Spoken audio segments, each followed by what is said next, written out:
What is going on, everybody? Welcome to the BizDad podcast recap episode. Today, I am super thrilled to have the guest backgrounds for all of the amazing guests that I had this year. I'm thrilled to just show you guys a little bit of a window into each and every person that I had on the podcast this year. It was an amazing year with some great interviews. So please enjoy this recap. If you see anybody that you really want to watch the full episode of, jump back in. Take a look at it, listen to the full episode. You'll be thrilled that you did. Like, subscribe, all of that fun stuff. But please enjoy your Christmas, enjoy your New Year's, and we'll see you guys in the next year.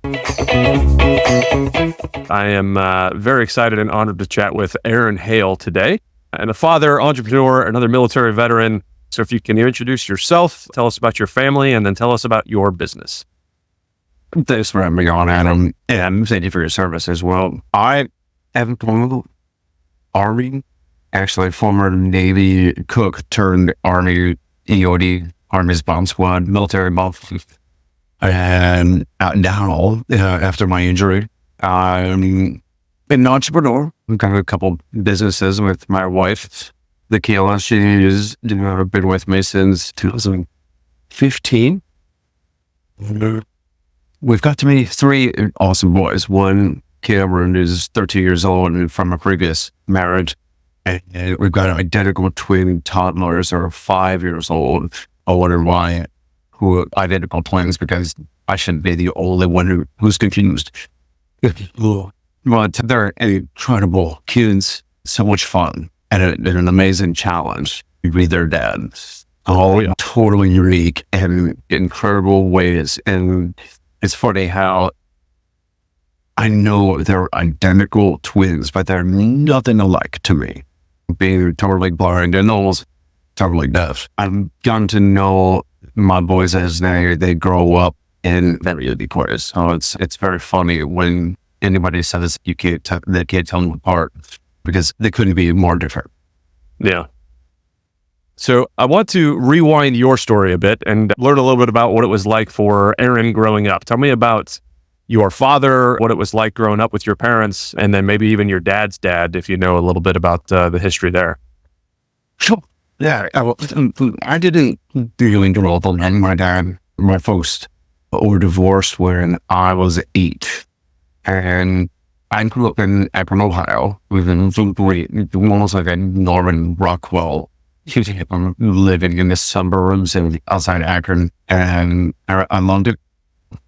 When we were, I was in second grade, my dad, we moved the whole family out to California, and we spent about a year there before my mom had enough to take the three of us back to Ohio to start another life without a dad, and he stayed in California. I did spend the summers with my brother and sister in California, but my dad wasn't really a father figure. Mm-hmm. He was a very driven entrepreneur himself. He's built a couple businesses. I picture him as there's like a dog personalities, where like a German Shepherd, work, play, drive, and not, emotionally connected. His dad, Hale, was there. World War II, the paratrooper, ton. Who was the white-haired guy in Mad Men? That was my Greg. He was half in the bag by noon on the golf course. But all the guys, my dad, my grandfather, very affable man, very fun to be around. Now terrific dads. My dad now is making up for it as granddad, because he gets to swoop the hero, totally ruin all of the work I've been doing, and head back to the grandpa cave. And it's great. I'm glad we have that relationship. I've had a stepfather for a few years, and we didn't get along very well. So great to really grow up with a father figure that I could really look up to. Unfortunately, I've learned who want to do the vehicle maintenance on my own and other aspects. And then although I grew up, and I didn't have many challenges. Saying about hard times make strong men make easy times and eating, so forth. I had easy times, and I made hard times mostly for myself. Yeah. And really came to fruition when I went to college. I was getting all right, mostly on natural ability, just enough talent and enough smarts to get B's and C's in high school, and enough athletic ability to start on the team and not be the star. And I got to college, and everybody who knew how to work hard quickly passed me by, and I found I was really struggling, and I wasn't very happy with myself. Had a depressed, I gained a ton of weight. I was living on beer and pizza and all that, and so I joined the military. Okay. Well, you mentioned you had a stepdad that you didn't really get along with. When did your mom remarry to your stepdad? Just a couple of years later. Oh, and I think because before my dad and my mom left Ohio, she was working at my sister stepdad's company. So I think they knew each other beforehand. So when she came back to Ohio, she got found to work with him and start up a relationship. It wasn't too long after the divorce. what was it like growing up with your stepdad? I know you said you didn't get along well, but what was that relationship like, and what did you glean from that as you were growing up? About 9-10 years old for me. My brother and sister we're all 3 years separated, apart by birth. And I had a chip on my shoulder. My dad was my hero back then. He didn't really understand why my folks had split. And I wouldn't later. It makes perfect sense. My dad had a temper. And it wasn't faithful. I didn't see a whole lot about her, don't a whole lot of it. My sister, she didn't really care. My brother was too young to do anything. For the other two, they took to my stepdad just fine. And he and I, we just didn't get along. Okay. So there was friction there. However, he was the guy who taught me how to swing an axe. And he was the guy that kicked me out of bed on a weekend so I can go rake leaves in the yard. And Mom did provide a good life for me. I gotta give him credit for that. He was a schmuck in many ways. And turned out to be a terrible guy as well.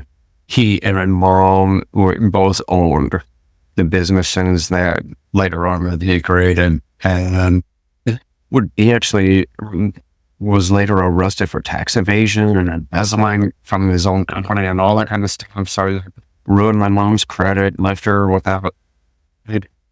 We had this wonderful home in the suburbs. It was like 20 acres. And he just squandered all of it. And left my mom pretty much without anything. So it was difficult, but this was only after I'd moved out and gone on my own way. Yeah, that would be, I would imagine, extremely hard to deal with. You mentioned, I want to go through your story in the military. As you mentioned a couple times how you mentioned you register everything as a what to learn from it, right? You had obviously a traumatic experience in the military side of the house. Can you walk me through what that was like, what your life was like pre, and then what happened, and then we'll go into a little bit after? I joined the Navy right out of college, and I didn't do very well in college. I enlisted. I wanted to get the GI Bill in 4 years, get out and try again. Get that tuition money that I has to win the first time. I accidentally fell in love with service. I got that work ethic and learned how to enjoy a hard day's work. And all of that's internal, the core values. But I accidentally got the external type, the pride in service, pride in being a part of something greater than yourself, teamwork and dedication to duty. And I absolutely loved being a sailor, being on at sea. And I was stationed in Italy for 4 years. And part of that, I was putting for the 3-star admiral, the commander of the 6th Fleet. I think you were definitely not a hardship. But I joined in 99. Went to Italy, and then soon found myself in 2 wars. We were out at sea, and I'm on board the flagship, and we're doing our figure eights and boxes and all that kind of stuff in the middle of the Mediterranean. And everybody's job is important, right? And that he fits into the big military machine. I was watching these wars unfold on CNN and Fox, and I just realized that I have talents and abilities that could be put to better use, and I just wasn't feeling satisfied. I love cooking. I love creating. I love being a culinary artist and all of that. I love being stationed in Italy. And then that was all the benefits that come with that. And I guess I love being a sailor. But I wanted to do something more for the mission. So I volunteered to deploy to Afghanistan. Of course, still as a Navy cook, I ran Army chow hall on a farm for operating base way out in the desert of Afghanistan. So far out there that even the Taliban were like, you can have it. It was pretty boring year out there. I went from cooking to the Admiral and his top brass to cooking for hundreds of NATO troops. A couple of platoons of Italian Special Forces, which was pretty to practice the lingo I'd learned in Europe. And I got to trade some MREs for espresso and prosciutto and stuff. But that's when I met some explosive ordnance disposal technicians and a bomb squad of the military. And I met these guys. I learned all about the technical aspect of the job. It's a thinker's job. And about brotherhood that is like a fraternity within the military. And the fact that they're not lifesavers, they're first responders on the battlefield. So everything about it just clicked. That's exactly what I need to be. And I put in my request to go Navy EOD, and the Navy kicked it back and said, we're not taking cooks. We appreciate your cooking. But I wasn't going to take no for an answer. So when I got back from Afghanistan, my deployment, my contract was coming up, and I'd have to decide whether to re-enlist or walk. I walked, went over to the Army recruiter. He welcomed me right in. We got 2 wars and plenty of IEDs and to take care of. They said, yeah, come on, here's a uniform, come get trained up. I kept my rank and went from petty officer to sergeant, and became an EOD technician. And deployed once to Iraq as a team member. And then in 2011, I were deployed for my second time to Afghanistan. This time I will be the team leader, the guy that actually gets in the bomb suit and makes a lonely walk. 8 months into that 12-month rotation, there was an IED, a secondary device. I was working on one, and there was another one nearby that hadn't yet been detected. And that's all got right. He hit me in the head, hunted me into the air, and put the lights out, rung my bell pretty good. And 48 hours later, I was able to read, and they tell me that I'm able to see it. It also cracked my skull in a couple places, and I was like a spinal fluid right out my nose. I lost a little bit of my hearing, but some of it was still there. I'd have to come to grips with the fact that my life had changed drastically. And I tell you what, it was a tough time inside my head, because I was just growing up. I matured late, and I was appreciating the challenge and the service and all this stuff. I just welcomed my firstborn into the world, and in fact, only days prior to the explosion, I got to go back on 2 weeks of R&R from the battlefield. I timed it so I'd be there for his first birthday.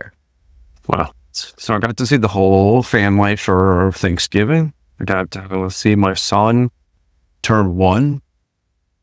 And there's a great last page in the photo album of my head. There it was right back there in Walter Reed. And I'm just asking all those questions, like, why me? What if? All those questions, and nobody has any answers. And just it's like a dead end. Yeah. And thank goodness for my mom and her outlook on life. And besides the challenge of her husband, my younger brother, 6 years older than me, had also gone through a traumatic injury. He worked roadside construction and got hit by another contractor outside the barrels. It says 45 miles per hour, double fines or whatever. Inside the barrels, there's just no law. There's no speed limit right there. This guy T-boned my brother's work truck, swinging from the truck, broke his neck. Yeah, and he spent months in a coma. My mom moved into that hospital for 6 months, nurses, bringing my brother back to life. And he still, to this day, has permanent brain damage, Parkinson's, like tremors going down one side of his body. He's got a pacemaker, one of those brain stimulators that does counter shocks to counteract those misfire. So my mom comes into the hospital at Walter Reed, and the first thing I could think of was, I am so sorry I did this to your other son. Man. And my mom, in her truest form, just, oh, honey. Not my first rodeo. Yeah. We'll be just fine. Welcome to the BizDad podcast. Again, today we have Jake Porter. Very excited to chat with you today. We did talk also that we briefly met in person. I look forward to having a longer conversation in person. Yeah. But let's get right into it. Tell us a little bit about yourself, your business, and your family. Yeah, I am from the Houston area. I am a native Houstonian, actually about 30 miles outside of Houston, in what was at the time a very small town. I'm sure we'll get into this later, but a town that got deep roots. So my great-grandfather actually held the original Mexican land grant to the land. If you're a Texas history buff, you know what that means. But I grew up out there. Now it's a much busier area. So I'm a psychotherapist. I was a pastor for 13 years. In 2017, I left pastoring and went full-time doing counseling work. And I started Daring Ventures is the name of my practice in Houston. We specialized working with addiction and trauma issues. I specialize working with couples. So I see couples from all over. I also have a podcast and a YouTube channel, all of that. But the more important stuff is being married to Kristen. We got married in 2017 and we have 2 kids. Magnolia Jane, who will quickly tell you she likes to be called MJ. She is 3.5. And then Lottie Jo is too young to tell us what she wants to be called, but she just turned 1 last week. Well, happy birthday to Lottie Jo. That's phenomenal. Thank you. So I want to go into your family of origin a little bit. What was it like growing up in your family? Obviously your mom as well, but just a little bit of the history of Jake, where you came from. Yeah, I come from sort of salt of the earth folks. Okay. My dad he did a lot of things. He wore lots of hats. When I was first born, he worked at we have a lot of oil refineries and chemical plants around us. He worked out there, but he had a strong entrepreneurial streak within him. His brother and his high school best friend opened a series of businesses together all through my childhood. So they had gas stations and convenience stations. They, at one point, had a chain of Subway sandwich shops that ran from Houston up to Dallas.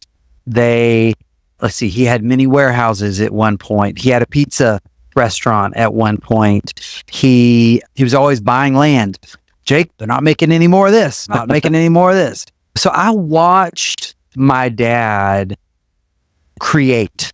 I watched him build, literally, because he's also just this genius when it comes to working with his hands. That we have some land that our family owns, and he said, I'm going to build a barn out here. And he just built a barn, like no drawings, no list of supplies or materials. It was all in his head. There's a barn all of a sudden, things like that. And it was a wonder to see. Eventually, when I was more like later junior high and then high school, he got his license to be a financial advisor, stockbroker, financial advisor, and he did retirement planning for several years. And then a few years ago, he retired, which that's not going to happen as long as he's kicking. And so he decided to start farming hay on this land that we own. So now he's a hay farmer. Never stops. Got it. Never stops. If he had been born today, they would have medicated him quickly. Of course. Yeah, just very quickly. He's brilliant. He really is one of the most talented men I know. And also, I'll say this, he has a very strong sense of character and was really intentional about instilling that in us as children, especially around keeping our word.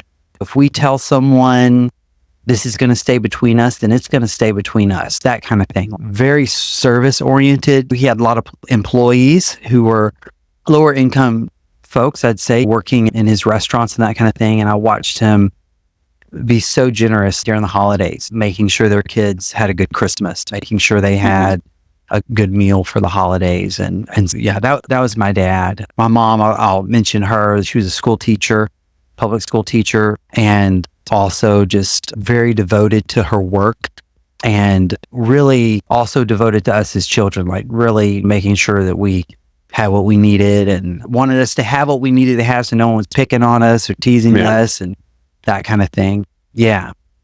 My grandfathers, so my dad's dad, his name was Earl. I carry his name. My name is actually Jacob Earl. Yeah. He was a World War II hero. He flew over Europe. He was actually shot down over enemy territory, had to be smuggled back across enemy lines by the French resistance. Yeah. Actually, if you watch the movie, it's on Netflix right now. It's based on a book, All the Light We Cannot See. That was really cool because it gave a glimpse into the kind of his area of the war and what he was doing. So he was a bomber. And so he served as in the military and then came back to his hometown and became one of the first city councilmen when the town was incorporated. So he was a city councilman. He served as mayor. He went on to become a county commissioner and helped do all kinds of things locally. So established the local high school scholarship association and the Veterans Memorial, getting that going, and a hall of honor for local high school athletes to be remembered. And so that streak of service was huge in my family. That's awesome. Yeah. As a former military guy myself, that is a fun story to hear. I'm definitely going to have to go watch All the Light We Cannot See now for sure. Oh, yeah. So yeah, there's tons of stories about the French kind of helping folks come back, and there's a bunch of French and British women that were helping a lot of that smuggling of the potential POWs coming through. So that's phenomenal. I could totally spend another 2 hours talking about that. So next time we meet in person, we'll have to sit down on a fire and have some chats. I would love to hear some of those stories. But so when you were growing up, obviously you saw your dad doing all sorts of these different things. Did he talk to you about the different businesses that he was doing and all that stuff? Or what kind of conversations did you have with your dad about all of the things that he was getting into? He did. He talked a lot about it at the time. I don't know that I recognized it at the time, right? But now looking back, all these little lessons, like, buy land because they're not making any more of that. I already said that one. But also, I remember one time we were driving home. I don't know where we were coming from, but there was something that was being built. When I grew up, we lived pretty far out in an undeveloped area. I say it's all relative, right? It seemed like forever back then, maybe 20 minutes out from town. We'd talk about going into town, right? Which was a tiny, small town, less than 2,000 people. But we were driving home and there was something that was being built. And he pulls over and he says, come on, Jake, I want to go in here. I want to see this building. And there was a sign that said no trespassing or authorized personnel only, something like that. And he either saw me looking at it or maybe I said, we can't go in there or something. And he said, he held up this clipboard. He always had these, it's really like this stainless steel metal binder thing. I've got two of those, yes. Exactly what you're talking about, yes. Okay. So he always had that thing and he grabs it and he said, look, son, you just carry this with you and act like you're supposed to be there. Come on.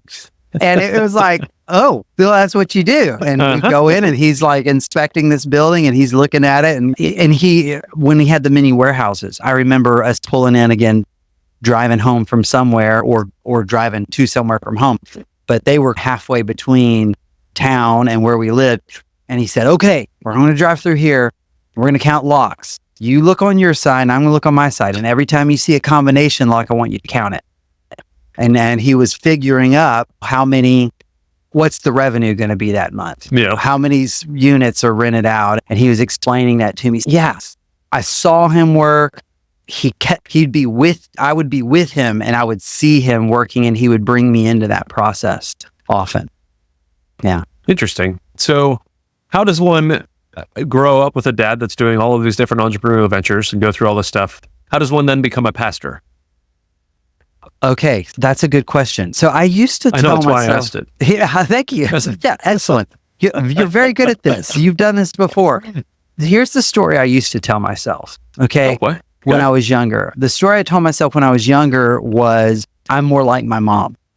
Okay. So my mom gravitated toward literature, right? And teaching and those sorts of things. And pastoring involves a lot of study and seminary is very intense academically, right? And lots of teaching. There's a big teaching role there. And so the story I told myself was, I'm a lot like my mom.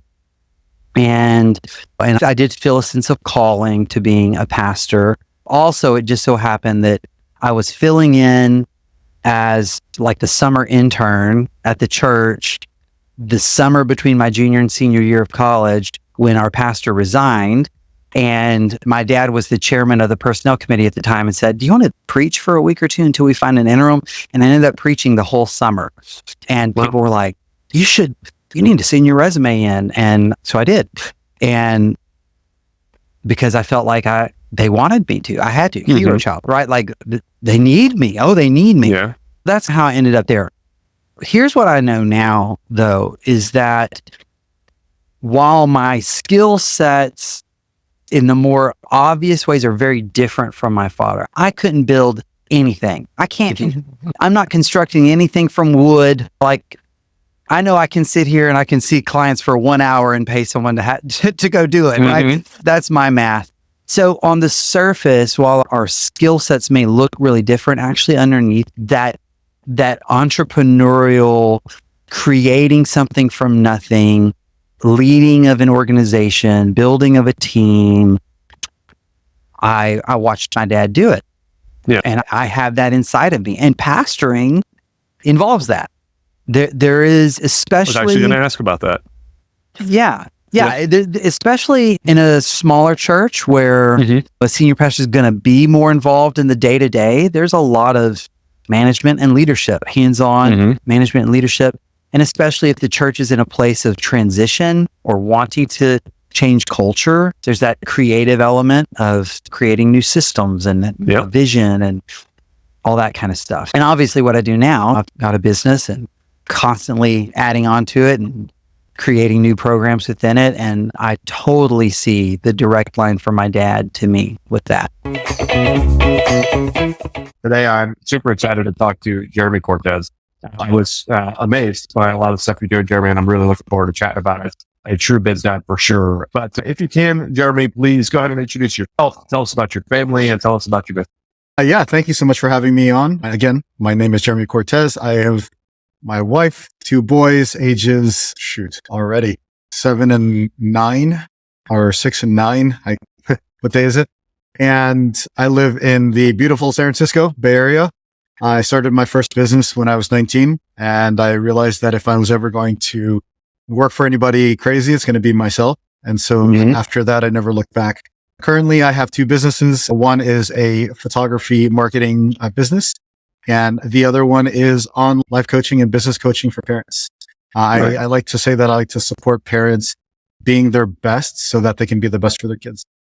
That's awesome. Yeah. Tell me about your dad, your mom, maybe even your dad's dad, a little bit of background on who the men in your life, like the experiences that you received from the men in your life and how that shaped you growing up.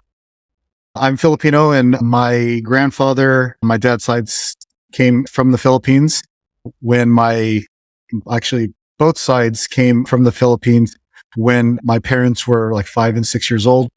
So they wanted to give their kids a better opportunity at life. And I was blessed with that decision because now I have me and my children and my generations are going to reap the benefits of that decision. Number one, first and foremost. My parents, hardworking, great work ethic, very articulate, very knowledgeable, very sensible. My dad is always a hardworking individual. And it's quite funny because I wrote a book back in 2017. And during that time, I was encouraging him to start his own business. And by the time the book published, he had started the business, and now he's actually doing his business full time as of today. So, 2017 till now, it's just, he never thought he would be a business owner till today. He is now his own business owner and taking control. So from being a kid till now, he's still inspiring me because he did something that was very hard for him to do. And I couldn't be happier. That's awesome. So what did he do as you were growing up? Because obviously you started a business now, then I think he's going to that's a big change for him. What was he doing as you were growing up? What was his job? He was a grader. He didn't graduate college, and he worked as soon as he was able. As when I was a kid, I just remember him working, and he had his hobbies. And whenever I needed help with anything, whether it was playing sports, I remember I've never been properly diagnosed, but I could swear that I'm dyslexic. I can remember when I was in 3rd grade and I just could not understand reading to save my life. And he and my mom, both of them would just stay up every single night, hours trying to drill in me different ways for me to learn, trying to understand how I would learn. And that's that dedication to their child just transposed to how I treat my kids now. Like, you make time. Regardless if you have a 9 to 5, regardless if you have your own business, you just make time for the things that are most important. And I just remember them always being there, regardless of the fact that they always had to work. So that dependency, that assurance that it's okay, I will be okay as a child. Okay. At the very least, if the sky falls, my kids know that I have their back and that they're taken care of. Yeah. That's awesome. The need for us as kids and for our kids now as parents to feel supported by our parents is massive, but also being able to go out on adventures and be set free a little bit on our own. Was that something you were able to do as a kid as well? Obviously, you felt very supported by the sense of things. Were you able to, I was very much a latchkey kid. I would get home from school, I would do my homework, neither of my parents were home, and then I'd be gone. I'd be out with my friends, I'd be riding my bike. I put hundreds of miles on my bike a year, going all over the place. Granted, I did not grow up in the Bay Area, which is very different than I grew up in let's say upstate New York. By the time I was at those ages, I was out in the woods all the time, having a good time. But what sort of freedoms did you have as a kid growing up? Because I grew up as an only child, I don't think I had the amount of freedom that you had. There were definitely guardrails. But having said that, there were guardrails, and then there was free to roam about within those guardrails. Yep. And it's not to say that those guardrails were massive, but I think that my parents were a little bit on the protective side. And as such, I'm probably on the protective side of my kids as well. There you go. Yeah, that tends to happen to us. That's what I talk to people about all the time. It's one of the reasons I like to send our parents is oftentimes we'll take what we've learned from our parents and apply that to our kids, even if we don't think about it that way. We may not realize it until we start saying, and we go, oh, wow. Yeah. I didn't even realize how tight my guardrails were until I started talking about all this stuff out loud. And it's crazy to think about what how our brains work just in autopilot without us even knowing exactly what we're doing. So my parents got divorced when I was in sixth grade. So what is that? 12, 11, 13, 12, 11? Somewhere around there. Back. Yes. And I just remember my mom, she had a full-time job. She was getting her master's and she had her own business. Jeez. And dealing with me. Oh my goodness. And I was a handful, like I was way too smart for my own good. Like when my parents got divorced, my parents were like, are you okay? Like we're here to support you. You can go into therapy if you'd like. And I'm like, okay, let's go talk to a therapist. I remember talking to a therapist and they said, I'm confused. And I'm like, you're the therapist. So like I was just like this big smart aleck. And so I was way too smart for my own good. So to put up with the child experience, like an only child with, who's very intellectual, who also is experiencing their parents breaking up and then living with both parents at different times and all the chaos and all the stuff that happens with that. Mm-hmm. Parenting this child while having to go to school. And so I say all this to say that what I learned was that anything is possible if you really want it, if it's worth it to you. And so for me, whenever I would get frustrated or feel defeated, the number one question I would ask is, do you really want this? Because you can get it. It's possible. And don't tell me that you're tired because you first-handedly saw somebody do 3 full-time things and succeed in all of them. There's no excuse. And so just that resilience and again, that awareness of how much do you really want it? Because I believe that if we all really ask that questions and if we were all truly honest with independent of the good opinion of other people, we would probably be making better decisions in terms of, I don't want that much. Maybe I should just step aside. Or it's no, I really do want it. I need to suck it up and keep going. So just that understanding of how to process challenges, suffering, pain, fill in the blank, and being able to recommit or actually say, yeah, you are going to do it or you're not. That, and it wasn't necessarily dogmatic truth of, Jeremy, this is what you need to do. This is just based on example. There was never do as I say, not as I do. It was like, this is what I do, take it or leave it. And so with both parents, again, divorce is not easy. And I also say this, my parents had me when they were young. They had me when they were 20 and 21. Okay, sure. So raising an 11 or 12-year-old who's experiencing divorce for the first time, you're in your 30s, early 30s, and then you have to refigure out life. So all of this kind of comes full circle now. That's how I'm like, oh, no, this all makes sense. Regarding the resilience aspects, the do you really want it aspects. And this was the teaching that they gave me, the real life application. We've all heard horror stories about what happens to some children through a divorce. And like some kids take it the other direction, right? And say, in let's say in your mom's case, like you saw the resilience that she had to be able to do all these things. See, other kids may look at it and be like, okay, now they've divorced and now she doesn't want me. She's doing all this other stuff instead of hanging out with me. What kind of conversations did you have with your mom, especially in that moment, that helped you understand that this was resilience being shown instead of like rejection being shown? Okay. If I was ever so honest and not rewriting history, again, I was not the most gracious teen. I wasn't.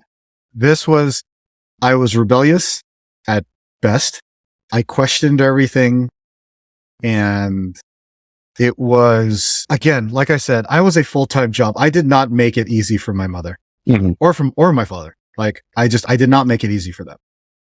The appreciation, which comes full circle, didn't happen until I turned 8. Recently graduated. Now I'm on my own. Now I get to go to college and it's, wait a minute. Let's review how life transpired and how my parents handled it. Here is this child who doesn't understand anything. He's rebellious. They have to deal with it. And they also had to figure out their own lives. And respect. And so the conversations really didn't happen until I was 18 and older and till today, because again, as you look back, you just start reflecting this, wow, I thought you all had it under control and you guys were. And so again, we go back into the 401k talk and it's like, okay, I knew that I wanted to have money. And because I experienced bullying of not having money. Mm-hmm. And so, okay, one of my missions in life is not to have to worry about money ever again. Great. So how do I get it? Listening to Tony, talking to my parents, and my parents would say, this is what I know. And so where do you okay, start the 401k. And so, okay, great. So I'm going to do that. You can make money in 3 ways: real estate, stocks, investing in a business. So I try all 3. And I try all 3 for years until I turn 40. And I said, okay, there is one that I can fully digest wholeheartedly. But when I first started, it was just like, what should I do? My mom actually gave me this advice of find somebody who has what you want and ask them. Mm-hmm. Oh, that's interesting. Okay, great. And so when it comes to relationships, when it comes to finances and careers and all this stuff, I asked everybody. I asked people who retired when they were young, and they said, oh, get into real estate. I said, okay, great. Let me get into real estate.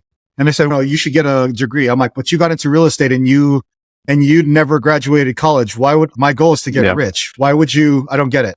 And they're like, I don't want to deter you. So I graduate college. Go tell your parents I told you this. And I'm like, wait a minute. So like I was getting all this mixed information and I had to try one at a time, trial by fire until I figured out my way. But that's how it started. We have Dr. Travis Parry joining us to chat about running businesses, balance between family and business and that type of stuff. Please go ahead and introduce yourself. Tell us about your family and then tell us about your business, please, Travis. Thanks, Adam. My wife and I have been married 21 years. We met in college. We started having a family right away. And the Lord has blessed us. And we have a 20-year-old daughter, 3 boys, and then we have 4 more girls. A little bit about me professionally. Quite honestly, I love to share the stage with awesome people like you and podcasts on conferences and events, but I also write. I'm an author. I wrote this book, Achieving Balance, primarily to help the financial professionals of the world understand what workaholism is, because it really is a financial addiction, which we can get into later. And my next book, which is coming out at the end of the year, called Marry and Grow Rich. That is really for the consumer to help understand, what are we doing? What's this thing called money and why does it drive us in our capitalistic society? If so, how is that healthy? And how is that something that can bring us together versus pull us apart? And I've made a living of studying that at a PhD level. I have a master's in psychology and a PhD in family relations and human development. So I really have dug into the geeky, nerdy science behind all this. And I'm trying to bring this to the world to help families, dads especially, to really be there for their spouse, their family, and teach society that we should really be supporting this notion of having a better balanced life for dads. Yeah, I think that obviously that's one of the reasons I have this conversation with gentlemen like you is I think the importance of realizing that a massive legacy built on your wealth and business means nothing if your kids don't have a clue who you are or if your family has fallen apart. Some people are going to disagree with that and they're going to continue to build their thing and they're going to lose their families. I really hope that we can impact some dads to realize that is not the end all be all, having $1 billion net worth and 7,000 employees if your kids don't even like you. There's a huge difference there. I want to rewind the clock on you a little bit because you weren't always the possessor of a PhD and 8 kids. So let's rewind a little bit and go back in time and tell me, if you can, let's talk a little bit about your dad, maybe even your dad's dad. I want to know what it was like for you growing up. What sort of things happened in your life that led you to become a father of 8 and talking about balancing life? Yeah, I'll start with my grandpa. So my grandpa grew up in southern Utah in San Pete County. A lot of Scandinavian Utahns have basically decided to live there together and make that home. And he had a very strong Welsh and Danish background of immigrants coming to the United States for religious freedom, actually. They fought hard against the elements and even becoming peaceful with Indians in that area. There's a lot of history, a rich history of being a pioneer, of coming across the plains and settling this area. So I have a very rich pioneer stock. in my family. And that's been something that I think has really driven me forward to always be a proactive achiever, really want to achieve my goals and be in pursuit of those things, probably a lot in large part because of my grandpa and his family. He happened to marry a Danish immigrant. She was 19 when she got on a boat to come to the United States. Spoke no English, and I love my grandma dearly. And I can't talk about my grandpa without talking about my grandma, because the two of them together, they make a different combination. And I know this now because my grandpa was alive for 8 years without her. And man, he was a different guy. He was a different dude. And I love him. And he just actually passed away earlier this year. Long battle with dementia and Alzheimer's. And quite honestly, I'm sure those of you that have loved ones with those diseases, you feel like you've lost them years ago. And that's how I felt with Grandpa. I'm like, man, he's really already gone. I was hoping he would now go and be with Grandma. And so he did. Yeah. And so I'm excited that he has graduated this life with flying colors, and he's left such a phenomenal legacy. Now, something about my grandpa, he grew up as an engineer. His dad and his grandpa, they built everything with their hands. In fact, so my great grandpa used to run in Manti, Utah, this little town. He was the town repair guy. And when phone lines became a thing, they went to him. So the Parrys were pretty instrumental, at least in this part of southern Utah, of technology and hard work and ethic. And they were someone you could trust. My grandpa saw the writing on the wall as he grew up, as technology was changing. There's something else out here for me to do. And he married my grandma, and they moved to Southern California, where he started working for a company called Northrop Grumman. And I see some airplanes in your background there, Adam. Southern California is notorious for building planes, engineering. And so he got to work down there. There were jobs. It was a job rush in Southern California.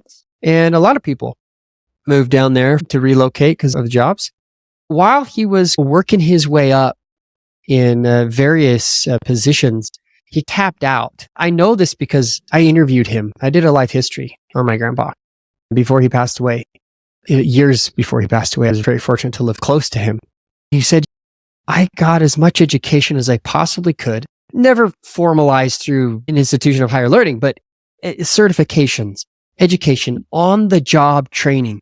He said, that is what brought him advancement. Industry you choose to go into in employment, always learn. And that has stuck with me. And my dad was a great example of that, which I'll get to in a second. But I think Grandpa got to a point in his career where he tapped out. And he realized that he was essentially just working for the man. He didn't have a flexible schedule, couldn't do the things he wanted to do, couldn't spend the time he wanted to with his family. And every so often, back then, it was the evening newspaper. And we'd recline in our cushy recliners and read the paper. And I think Grandpa saw some advertisements for starting your own business, doing this and the other. And he said one day something caught his attention, and that was an ad for a drain cleaning business, a plumbing drain cleaning business.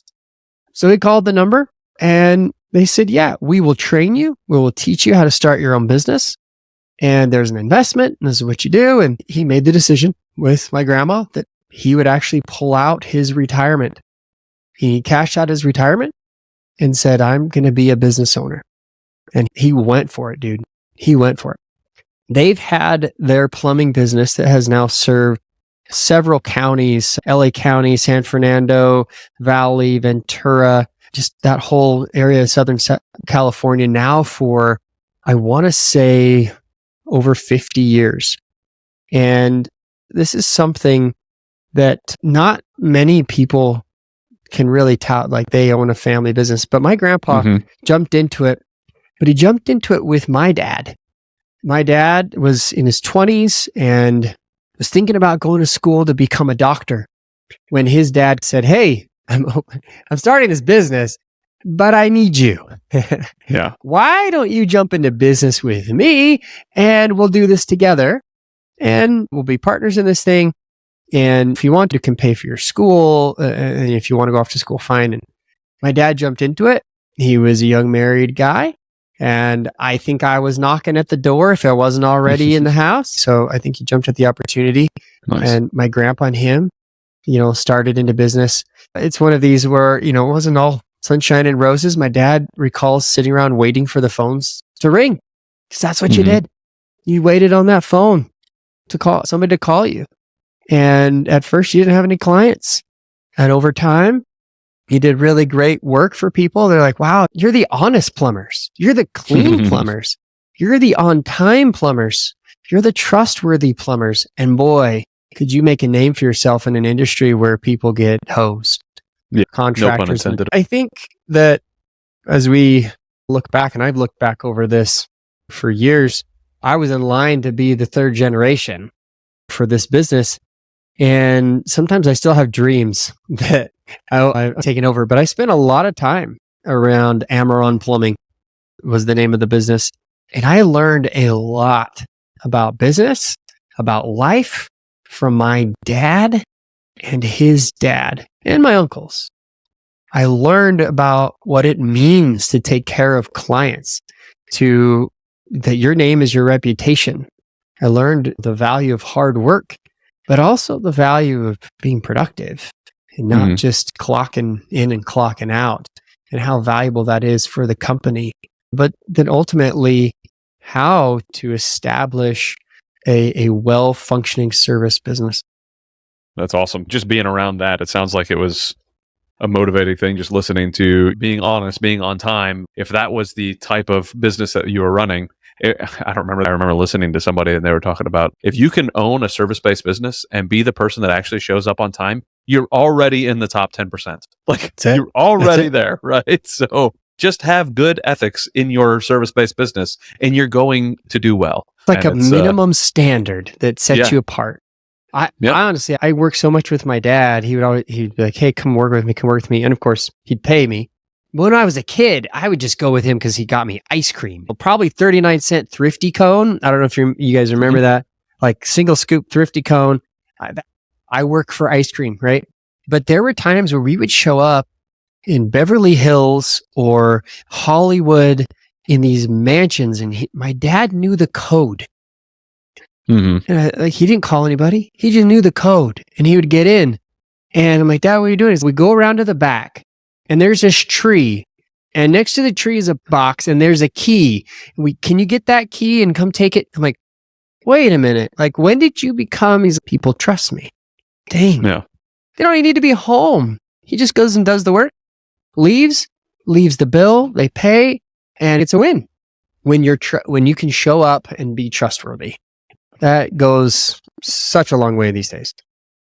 How intentional was your dad on having that type of conversation with you while you were out with him? My dad was very proactive in having these conversations. And I knew when I went to work with Dad, at least when I was a teenager, a kid, we're going to be listening to some Rush Limbaugh. We're going to be listening to some Sean Hannity. We're going to be listening to conservative talk radio part of the time.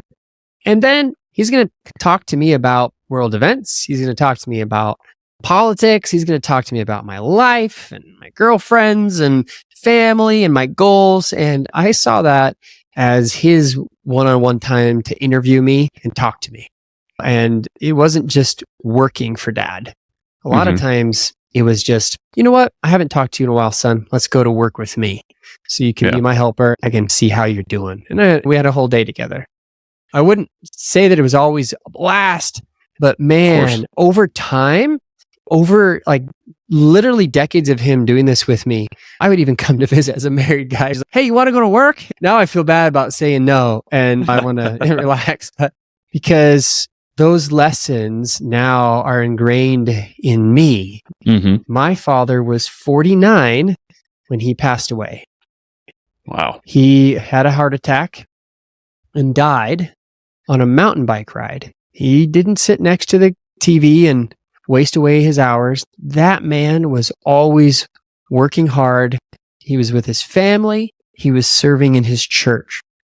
And the example that my dad left for me was not only the work ethic of this pioneer stock heritage that he had from Southern Utah pioneers from his dad and his mom as an immigrant, but knowing that family and God were way more important than work. He would often actually point out some other companies as we were driving by. He didn't diss the competition. He didn't throw them under the bus, but he would say, Trav, those guys, what they do, here's their business model. They come in with screaming cheap rate on replacing a water heater, and that's the thing that they advertise. But once they go in, they go around the house and say, you ought to fix this and this and this and this. And by the way, there's that, this, and the other. Mm-hmm. And it seems like that's a great upsell. And he said, then they triple, quadruple charge what would normally charge for everything else.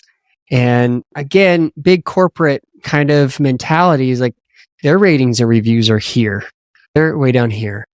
And we're small enough that we can do this and we can charge a medium price, but we do an excellent job. And they have literally never had to advertise, never a day in their life.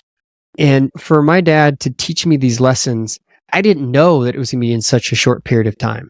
Mm-hmm. I didn't know that I'd only literally have him 8 years as an adult. I was 26 when he passed away.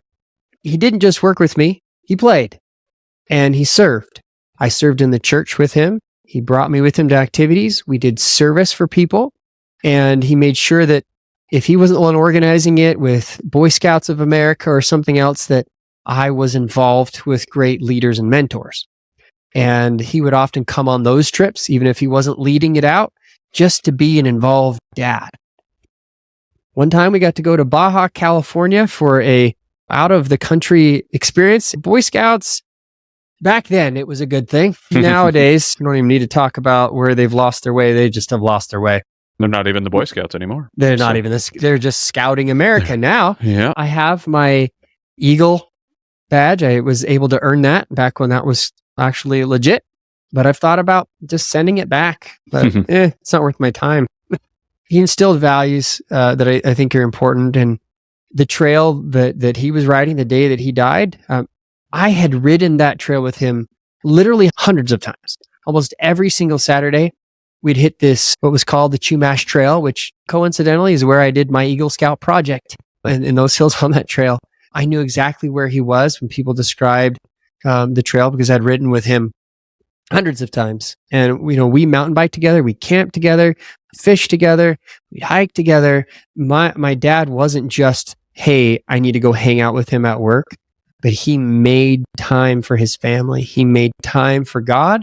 And those things way outweigh, although it's important to know the business values and how to take care of clients and stuff, those things are way more important. My dad was also a Covey follower. He was a Coveyite. He always had his Franklin Day planner, always. In fact, after he died, my mom was cleaning stuff out and she was throwing some boxes away. And I was looking at these boxes. I'm like, Mom, what are you doing? She's like, they're just some journals. And I'm like, these are Dad's day planners. He didn't keep a journal, but he kept the day planner. So now I've been digitalizing literally decades worth of journals of his daily work and then his thoughts about God and his church service and his concerns about me and the other kids and then work. So I get to see it all. And I think a big part of who I am is because of his example of being that dad. So I always wanted to be an amazing dad like him. Give that to my kids because that's a gift not everybody gets these days. What is going on, everybody? Welcome to the BizDad podcast. Today, I am thrilled to talk to Adrian. If you can, please go ahead and introduce yourself. Tell us about your family and your businesses. I appreciate it. And actually, I'm lucky that I get to talk to you 2 times now. Okay? So my name is Adrian. I'm originally from South Philadelphia, born and raised in Philly, moved to Florida about 3.5 years ago. I live in Boca Raton, Florida now. I have 2 children, a boy and a girl. My son is 7, my daughter is 9. And I'm married 15 years and I have an amazing wife, very supportive of everything I do, businesses. I went to school for pharmacy. I have a PharmD and I turned that into a business. I opened up my own pharmacy. We have 7 of them in Philadelphia. Also invest in real estate, and I have a jiu-jitsu school. I'm a black belt in Gracie Jiu-Jitsu. And I also now am doing functional medicine, which is actually my true passion. My true passion is health. Everything revolved around health is my passion. So now I get to pour into people on a more holistic level, try to keep people alive past the age of 100. And that's what I'm really excited about in the next stage of my life. That's awesome. The functional medicine stuff, especially being in abundance, has been one of those things I've been looking into more and trying to learn more about and understand more of, because I've been so beat up and I've taken so many garbage medications and all the stuff. I'm going to rewind to understand a little bit about where you came from to try to get like how you got to where you are now. So can you talk a little bit about you growing up, what it was like for young Adrian with your parents and maybe even your dad's dad, if the background there? Yeah. My parents migrated or immigrated from Damascus, Syria. My dad was the only one of 7 that actually went to college, and he's an electrical engineer, and he loved to learn from a young age. To this day, he's 73. He spends the first 2 hours of his day learning. And I used to hate it because he used to make me do it too. You're primed in the morning to learn. And I used to be like, oh, so he used to make me read the paper every morning. It was like a project. You weren't allowed to do anything in the house until you read the paper. And so as a kid, I grew up in South Philly. My parents, I would say their religion in the home was education. You couldn't do anything unless you were reading, you were educated, you were constantly doing, which is interesting because my grandfather, my dad's father, was more about hard work. He was like, you work hard, you never give up, grit.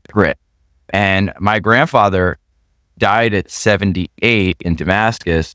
He would leave at 5 a.m., he'd come back at 8 p.m., and he's just working. So my dad said he never really had a relationship with his father because he was always working. But one thing my grandfather did instill in my dad was grit. My dad does not give up. Like he's, the guy is always in go mode. And growing up, he added on to my grandfather the grit, he added the education piece. In my house, it was always grit and education. And as a kid, you hate that. You're like, I want to just be a kid and I don't want to study all the time or learn or this. But when you get older, you appreciate it. So as a kid, I was always like, I'm nothing like you, Dad. I'm so different. And then as I've gotten older, my wife's, oh my God, you're just like your dad. Wake up in the morning. I spend the first 2 hours of my day studying. You know, like I like will read books or a podcast or buy a course and I just go through it and I walk on my treadmill. So here's where I added on to this. So my dad also is very much into fitness. So now he's older, but he used to run 5 miles a day, almost every day. I used to always see him running. And, but he never lifted weights. That was like, he was against lifting weights. I don't know why. But he was a military guy, so he was all about calisthenic type of workout. And growing up in that home, because he was a military guy, he's very authoritative. Now, people from Damascus or the Middle East in general, especially old school, zero emotion. He was not a, come here, give me a hug, son, I love you. It was like, you getting this done? You got to read, you got to study, you got to exercise, boom, boom. Everything was systematic. There was no room for error. And so I got really good at following rules. And to this day, I'm a huge rule follower. I'm very systematic, very routine, regimented. And I passed the same thing on to my kids, but I added the American touch to it. So South Philly, super dominant home. My dad led Iron Fist. When I was 16, I couldn't take it anymore. So I actually ended up leaving my parents' home, 15 turning 16, and I moved in with my best friend, Isaac's family.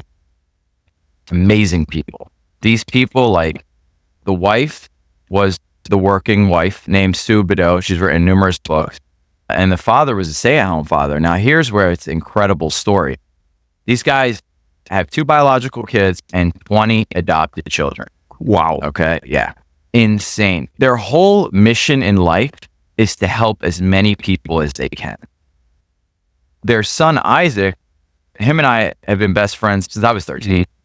And we became best friends, became super close. So when 16 came, they saw the battle like Isaac's dad, saw the battle between me and my parents. And I was like, growing up, South Philly, I want to get out the house and do things and this. And my parents were like, no. And I rebelled. And so what ended up happening from there is I moved in with Isaac's family. And man, was that an incredible experience. So you're getting pure American churchgoers, never miss Sunday church. Dinner at that house was all about, you had to say grace, being thankful. And they celebrated every person's holiday. So whether it was Kwanzaa, whether it was Yom Kippur, whether it was Ramadan, whether it was Easter, anything, they always celebrate and had a theme in the house. And so you got exposure to all these different cultures. Plus, they were very big on having one-on-one meetings. So almost like we do in Go Abundance, like as a one sheet, the dad would have set times he would meet with the kid. And his office was the porch. And you would sit down with him and you would talk and you would deal with problems and he would hit you with some hard facts and like hard mentorship. And it was great because as a kid, because I was pushed so hard, I was a great student, 4.0, straight A's, but I also got mixed up with a lot of bad kids because I was a product of my environment. And in Philly's not, if you're growing up in inner city Philly, I'm not talking about the suburbs, you're going to be around some bad apples. Yeah. And so I got mixed up with a lot of bad people, not even knowing. You know, you just go to school with these guys and they're your friends, and then you want to hang out, and then you find out like their brothers are in some things and their other people are in some things, and then you just get mixed up in this crowd, and then you're like, what the hell did I get myself into? And you're like, I can't get out. And so that moving to Isaac's house was the biggest change of my life because I went to college. I got a full ride at St. Joe's. Isaac's brother was at St. Joe's, so he took me under his wing. He was 4 years older than us. Taught me how to dress, taught me how to talk. It was an incredible experience. That sounds like what a massive change between. How did your parents feel, and how did that get? That would have never flown in my house. Being allowed to jump ship and go hang out at Isaac's house, right? What did that do for the relationship? Dude, it's very interesting. My parents, they were livid. They had a connection with me. Here's what happened. I was working at 15, summer, okay? And the reason why I bring this up, and this is super important for parents to be very mindful on how hard you push your kid. A lot of parents push their kids and they push them in a way where they try to dominate and they're in control. And controlling your kids when they're young has a place. But as they get older, you got to let up, right? Because you just got to trust that what you taught them is going to carry over. And my parents kept trying to control. Now, everybody thinks that your kid is just going to keep listening to you forever, but that's not how it works. Yeah. The moment that kid hits puberty, there's something in their DNA is like, all right, everything my parents say, I'm going to do the opposite. So I was working at 15, and I remember we didn't have cell phones or any of that stuff. And so there's a street called South Street in Philly, and I used to work at an ice cream shop. I'm coming back, and one of my friends, his dad owns a restaurant. So as I'm rollerblading back home, I got 5 or 6 friends sitting outside, and they're like, hey, like, we're about to have dinner. You should stop over. I'm like, hold on, let me call my parents. So I go inside. I'm like, I call my dad or my mom, and I'm like, hey, I just saw one of my friends. They're having dinner. Can I have dinner with them? Now, so my parents are like, no, you get home right now. And I got really annoyed. This is the first time I actually ever broke the rule. And the rule was, it's dark, you're home. And I was like, what happens if I don't come home? And they were like, and then my dad gets on the phone. He was like, you get home right now. And I'm like, for what? And I was terrified, dude. It's like standing up to the bully.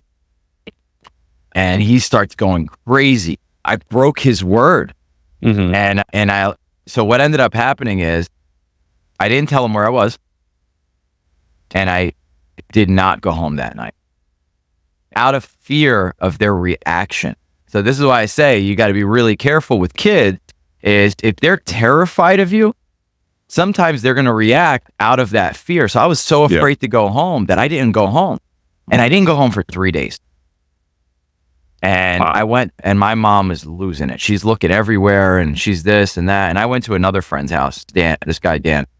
And they finally found me. And I told them I'm not going to live under this regime anymore. I was like, this dictator regime, I'm done. And so what ended up happening is Isaac's dad, he had a conversation with my mom, and he was like, listen, if you don't want to lose your son, you guys got to let up, because this is the start. Yeah. And what ended up happening is they had a conversation. I told my parents, I can't live here anymore, so I'm not going to do this. And so to them, they found that moving in with Isaac's family was the lesser of the two evils, because if I just keep running away or do other things, that's going to be worse. And they trusted Isaac's family because the parents are awesome. Like, you can't not love them. To this day, they come to my home at least twice a year or once a year, stay over for a week or two. They're my second parents. My kids call them grandma, grandpa, nana, papa. Isaac and I are still best friends. He's a military guy as well in the Army. He's at Fayetteville, Fort Bragg. Mm-hmm. And so we're actually going to Paris this summer together, him, and his wife. And my wife loves Isaac. Like, she sees exactly why him and I are still close. So what ended up happening is he had a talk, and so they were okay. My dad cried. That was the first time, actually second time I ever seen him cry. First time I ever seen him cry was when his dad passed. Mm-hmm. And he was really upset. And I was like, damn, why are you so upset? And I'll be honest, dude, I had a lot of pent up anger towards them, because they never let me express who I was. I always felt like I had so much to give, but I wasn't allowed to explore it. Mm. And I get it. They're coming to a place that they knew nothing about, and they were terrified to let me explore. And they weren't living really in a great neighborhood. So to allow me to explore in Philly was terrifying to them. Yeah. So there was that. And then when I moved to Isaac's house, I was there for 5 years, and I really did not associate much with my parents. But here's what ended up happening, which was great. They changed. Mm-hmm. I was the catalyst that allowed them to change for both my other brothers. So both my brothers did not deal with the same upbringing that I dealt with. And then they ended up moving out of Philly and moving to a suburb in Delaware County, a really nice one. And my brothers grew up there, and they went to a really good high school, and they went to a really good middle school, and they didn't have that same experience. My parents were able to let them go because they realized that the reason they were holding on so tight was because we were in inner city Philly. Mm-hmm. And so when they moved to the suburbs, they're like, we can let up. And they got a different experience. And my experience was awesome, because I would have never gotten to live with a family like Isaac's family. So I got to experience both worlds. When did you actually start talking to them again? And how's the relationship now? And how did it evolve afterwards? Yes, I ended up getting into pharmacy school after undergrad. And I was going to go live on Temple's campus, the roughest area in Philly. And what ended up happening, my parents, the house that we had in South Philly, they didn't sell it when they moved to the suburbs. So they were like, hey, instead of you going to live out at Temple, why don't you just take over our house? Mm-hmm. And I was like, okay, that's cool. So I renovated it, made it my own, and it became my home, the house I grew up in. And so the relationship started getting better. My dad changed. So my dad had a hard time adjusting to me becoming an adult. So he kept treating me like a child until I kept standing up to him. It's so funny how the relationship is now, because my dad is like my buddy. He's like he looks up to me. He wants to do something. He's like, hey, should I do this? It's so funny. Like, he was this authoritative man, and now he's like a kid. And he's still a great dude, authoritative, everything with everyone, but now with me, he is so different. My mom, I was so close to her as a kid, it's actually shifted, right? So one of the reasons why it shifted is I realized that my dad is a go-getter. He goes after things when he wants it, and he's very disciplined in achieving his goals. Mm-hmm. My mom is actually the opposite. So my mom, even though she's an electrical engineer as well, super smart woman, very dominant in how she approaches life. But her dominance is actually, I think it's what used to propel my dad to be so rough with us. She tries to still control the outcome. She's always trying to control the outcome. My dad's like, more, dude, he's a grown man. Leave him alone. Let him do his own thing. The guy knows what the hell he's doing. He's doing great in life, but she still tries to. And I'm about to be 42. She's still trying to control the narrative. So when I moved to Boca, I bought them a condo in South Florida, close by to me. so that my kids can grow up with their grandparents. And they're different people. Like, they see the way I raise my kid. What is going on, everybody? Welcome to the BizDad podcast. Today, I am excited to talk to Matt Eyre. We just got done in Vermont a couple months ago, having a good time there. That was awesome right up until I crashed and blasted my head against the ice. So besides that, it was a great time. But I really look forward to our conversation. Every time I've hung out with you, it's been an absolute blast, and you're an inspiring guy. If I can, let's introduce yourself, tell us about your family, and then tell us about your business. Oh, thanks, Adam. It's been a pleasure meeting you, and I've certainly enjoyed our time together at the GoBundance events. Yeah, so I am blessed with 3 amazing kids. My son, Easton, is 13. He's in 7th grade. He is a big ice hockey player and plays lacrosse. My daughter, Brinkley, just turned 17 yesterday, so we celebrated her birthday. Happy birthday. She is a junior in high school and plays field hockey at a high level, and she is a 3-time state champion for her high school. And my daughter, AJ, is 18. She's at the University of Maryland for field hockey. She's actually doing something pretty cool. She's gray shirting, so she went to college early. And she also is a 3-time state champion. And she's also the Howard County Player of the Year. So sports don't really run very well in your kids' lives, that is right? all They that don't really like that. Yeah. Reports back to my beautiful wife, Allison. Yeah. And we met in college. We were very fortunate to meet in college. And then we graduated. We spent 2 years out in Hale together with some friends. Nice. And then we moved back here to Maryland. Awesome. And got going at my business, which is Eyre Bus Service. And now recently, Eyre Heavy Duty Fleet Services. So we diversified out of busing some because buses were a challenge to work on. So I said, hey, if we're having a difficulty with this, other people are having a difficulty with this. So I saw it as an opportunity. And then we created Eyre Heavy Duty Fleet Services, where we work on other people's buses, heavy duty trucks. And we were working on RVs for a while during COVID because everybody bought RVs. Mm-hmm. That's awesome. Adapting and overcoming to the market and what you're seeing and taking opportunity. I love that. Taking an opportunity. I'm very much like an entrepreneurial guy, and I'm the visionary, and I've got lots of ideas. So that is hopefully you have a good nature. integrator that puts that into effect. We just started EOS a few months ago, and we just hired a COO, and he started on Monday, March the 4th. That's awesome. So we are thrilled. That was one of my number 1 initiatives coming back from actually Lake Oconee it was October. Yeah, that's phenomenal. I'm going to dig into a lot of that business stuff here in a minute, but I want to rewind and figure out who you are, like from where you grew up, what your dad was like, what it was like growing up with your dad. Did you know your dad's dad or anything like that? What your parents and grandparents were like? Sure. So my grandparents, on my dad's side, were farmers. And it's an interesting story how they started Airbus.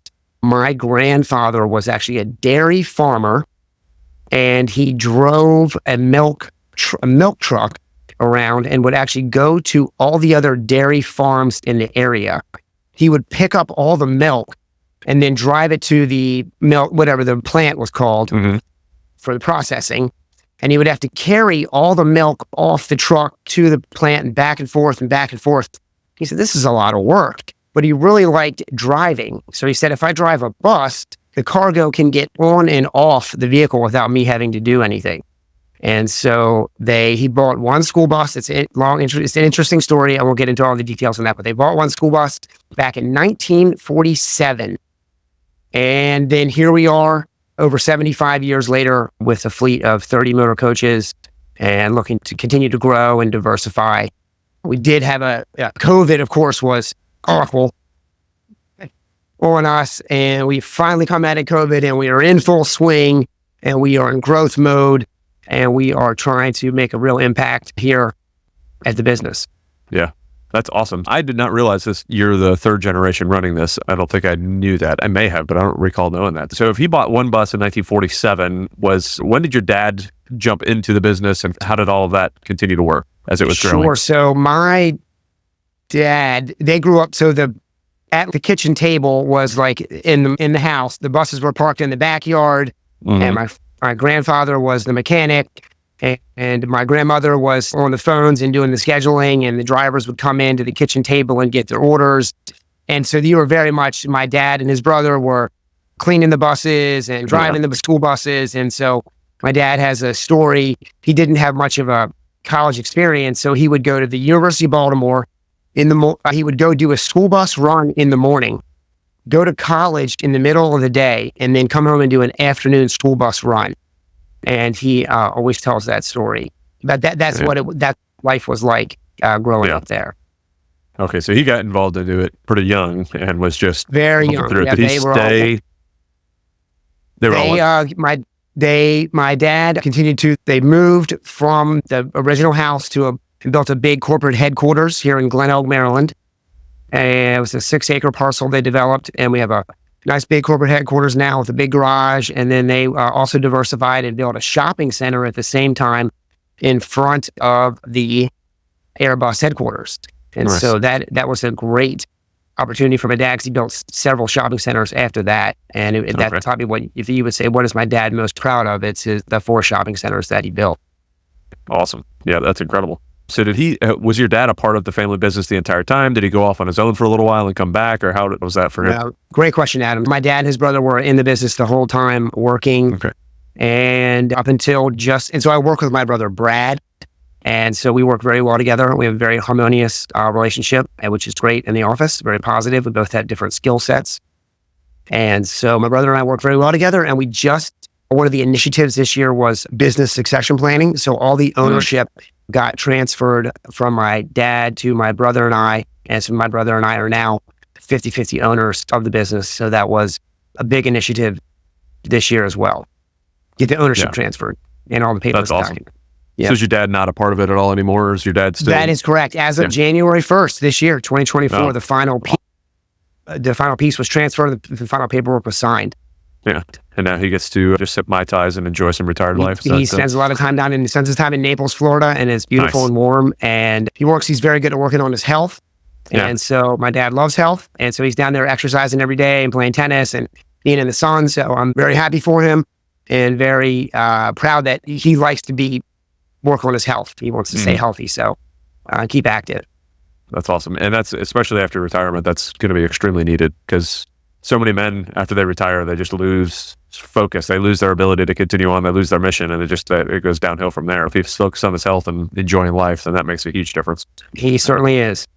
And my dad has lost a ridiculous amount of weight since he retired. A, he's on the golf course like 5 days a week, so that helps. But B, there's no more stress in his life. He worked in a prison for 26 years, and he was in the military for 16 years before that. And I'm just like, sleeping in the middle of the day and going to work in the middle of the night, and he was just wore out. And now he's the spryest I've ever seen him. It's ridiculous. That's great. Yeah. Yeah. And it feels good to see too, because that's not something I ever remember seeing growing up. But was your dad always into health growing up? Was that something that he was always focused on and something you always saw him do? He really enjoyed tennis.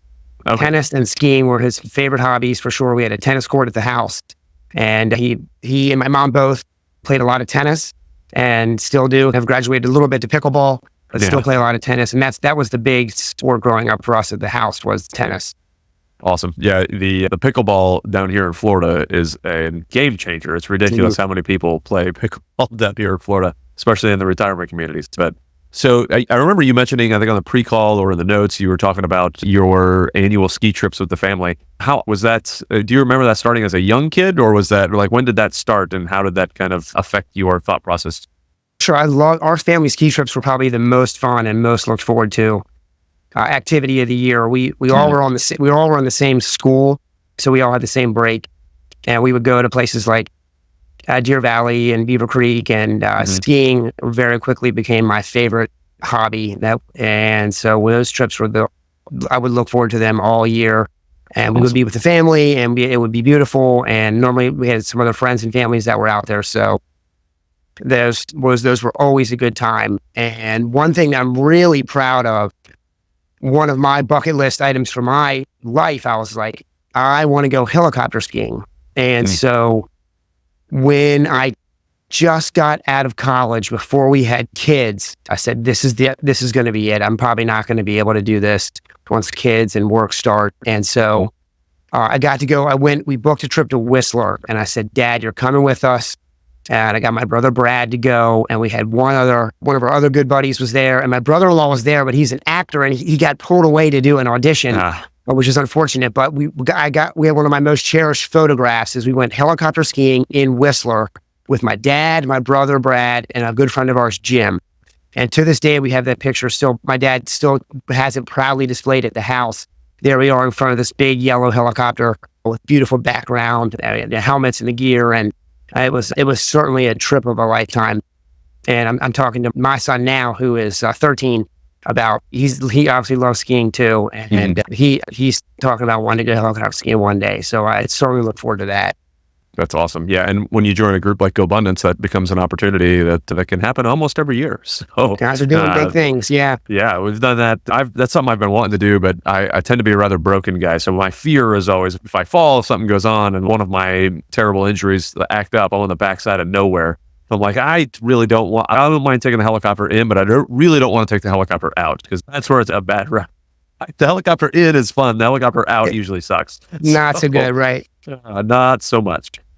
We were doing some four-wheeling up in Tennessee when we had our first au pair, so years ago, and the four-wheeler flipped over, and our au pair was on the back, and it landed on top of her, and she broke. I'll ease the story in. She broke a couple of her ribs, but they were the backside, and they thought that she broke her back because they weren't able to move her at all because the ribs are pretty excruciating and they were attached to that section. So she had been in the country maybe a month, and now we're having to call 911. They've got to bring in like one of the utility vehicles with the stretchers on the side, going through all the rivers and stuff to get to her, strap her on that thing, and then drive her on out.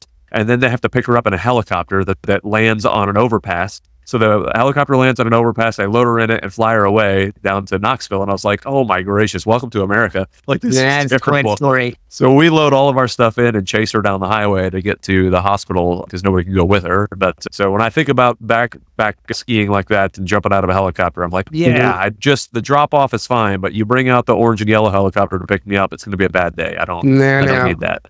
But hopefully, it sounds like that went well for you guys. So it won't be. It did. Everyone made it out, and we've got some great pictures, and just making memories.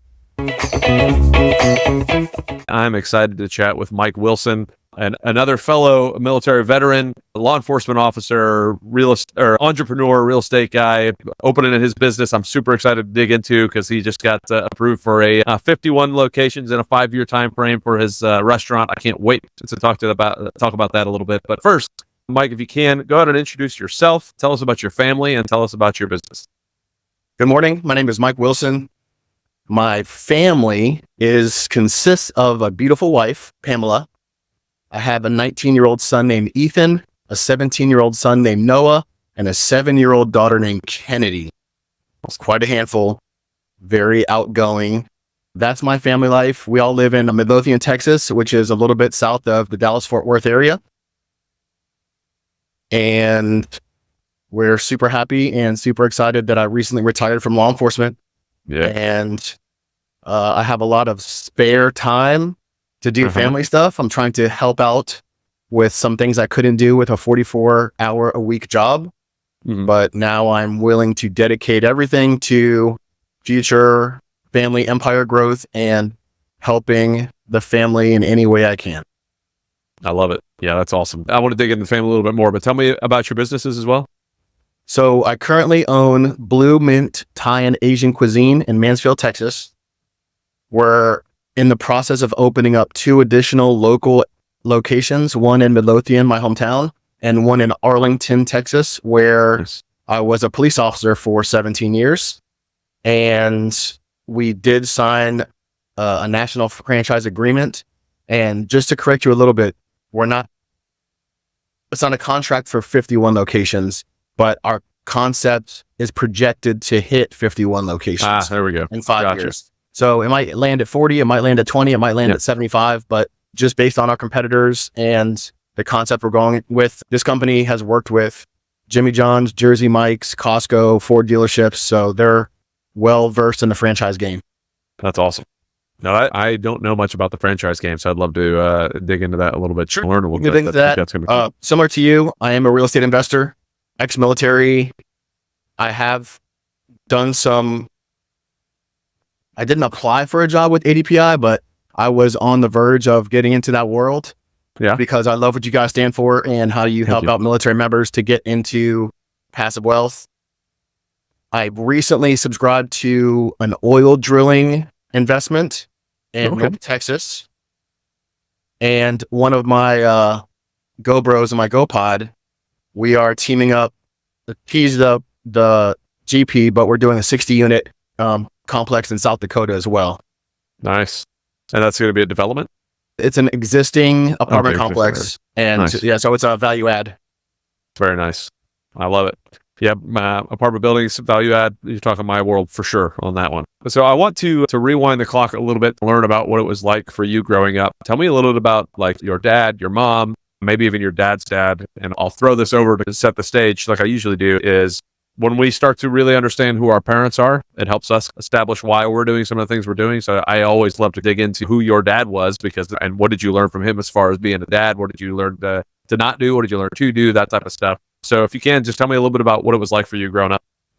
Sure. As most successful people go, there is a path of adversity we have to go through. So my dad was out of the picture almost my entire life. He is a felon. He is involved in the drug business. He died 10 years ago, and I didn't know about this until a couple of years ago. But he was in the house until I was 3 or 4, taught me a lot of things not to do. And then he popped in on regular weekends, never paid child support, didn't talk to him since my 13th birthday, where he said he was going to come visit me for my birthday, never heard or saw from him again. So I knew that's not the dad I wanted to be to my children. Yeah. So I tried to take a different path. My mom, on the other hand, is the person that has taught me everything I know about perseverance, hard work. Both of my mom's parents are from Puerto Rico, and she's 100% Puerto Rican, born in New York, moved to South Florida. So I was born and raised in the Fort Lauderdale, Hollywood area of South Florida. It wasn't, I wouldn't say, let me take that back. We struggled financially. So I remember being told that there were some nights where I've had ketchup sandwiches. And I specifically remember as a child, her dragging me out of bed at 2 a.m. and putting me in the back of her car and covering me with newspapers because she had to deliver newspapers from 4 to 6 a.m. before I went to school. So she would work her job. She'd have a weekend job. And then 3 or 4 nights a week, we'd be delivering newspapers with me in the back seat trying to get a restful night's sleep. One story that I recall about her determination was I dropped a bowling ball on her big toe and broke it. And she had to make money to keep us on the path to get out of where we were living. So I saw her crawl up flights of stairs to deliver newspapers with a broken toe at 4 a.m. So that was part of my indoctrination into we get stuff done. Yeah. So no matter what it needs, whatever your goal is, we keep moving forward and we keep getting it done. That, in addition to the way the military works, shaped me into who I am today. So my mom taught me everything. I remember her sitting down with bills saying, you better keep your credit score up.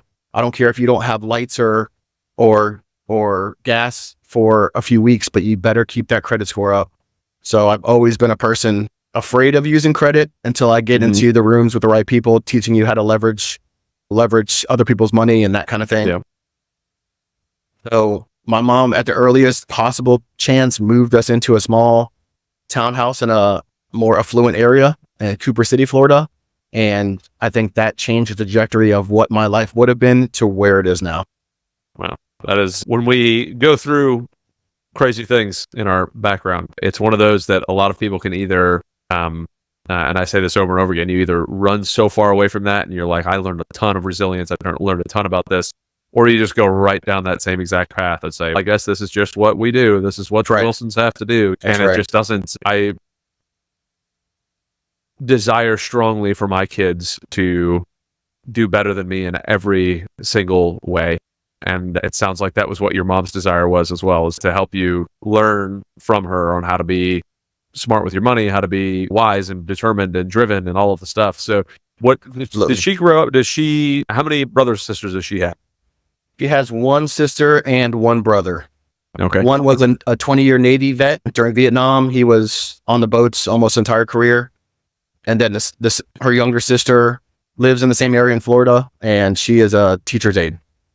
Okay. All right. Are you close with them as well? So my uncle, because he lives in North Florida, we haven't really kept it in touch. I see him on occasion, but I call him my mom and my aunt at least once a week.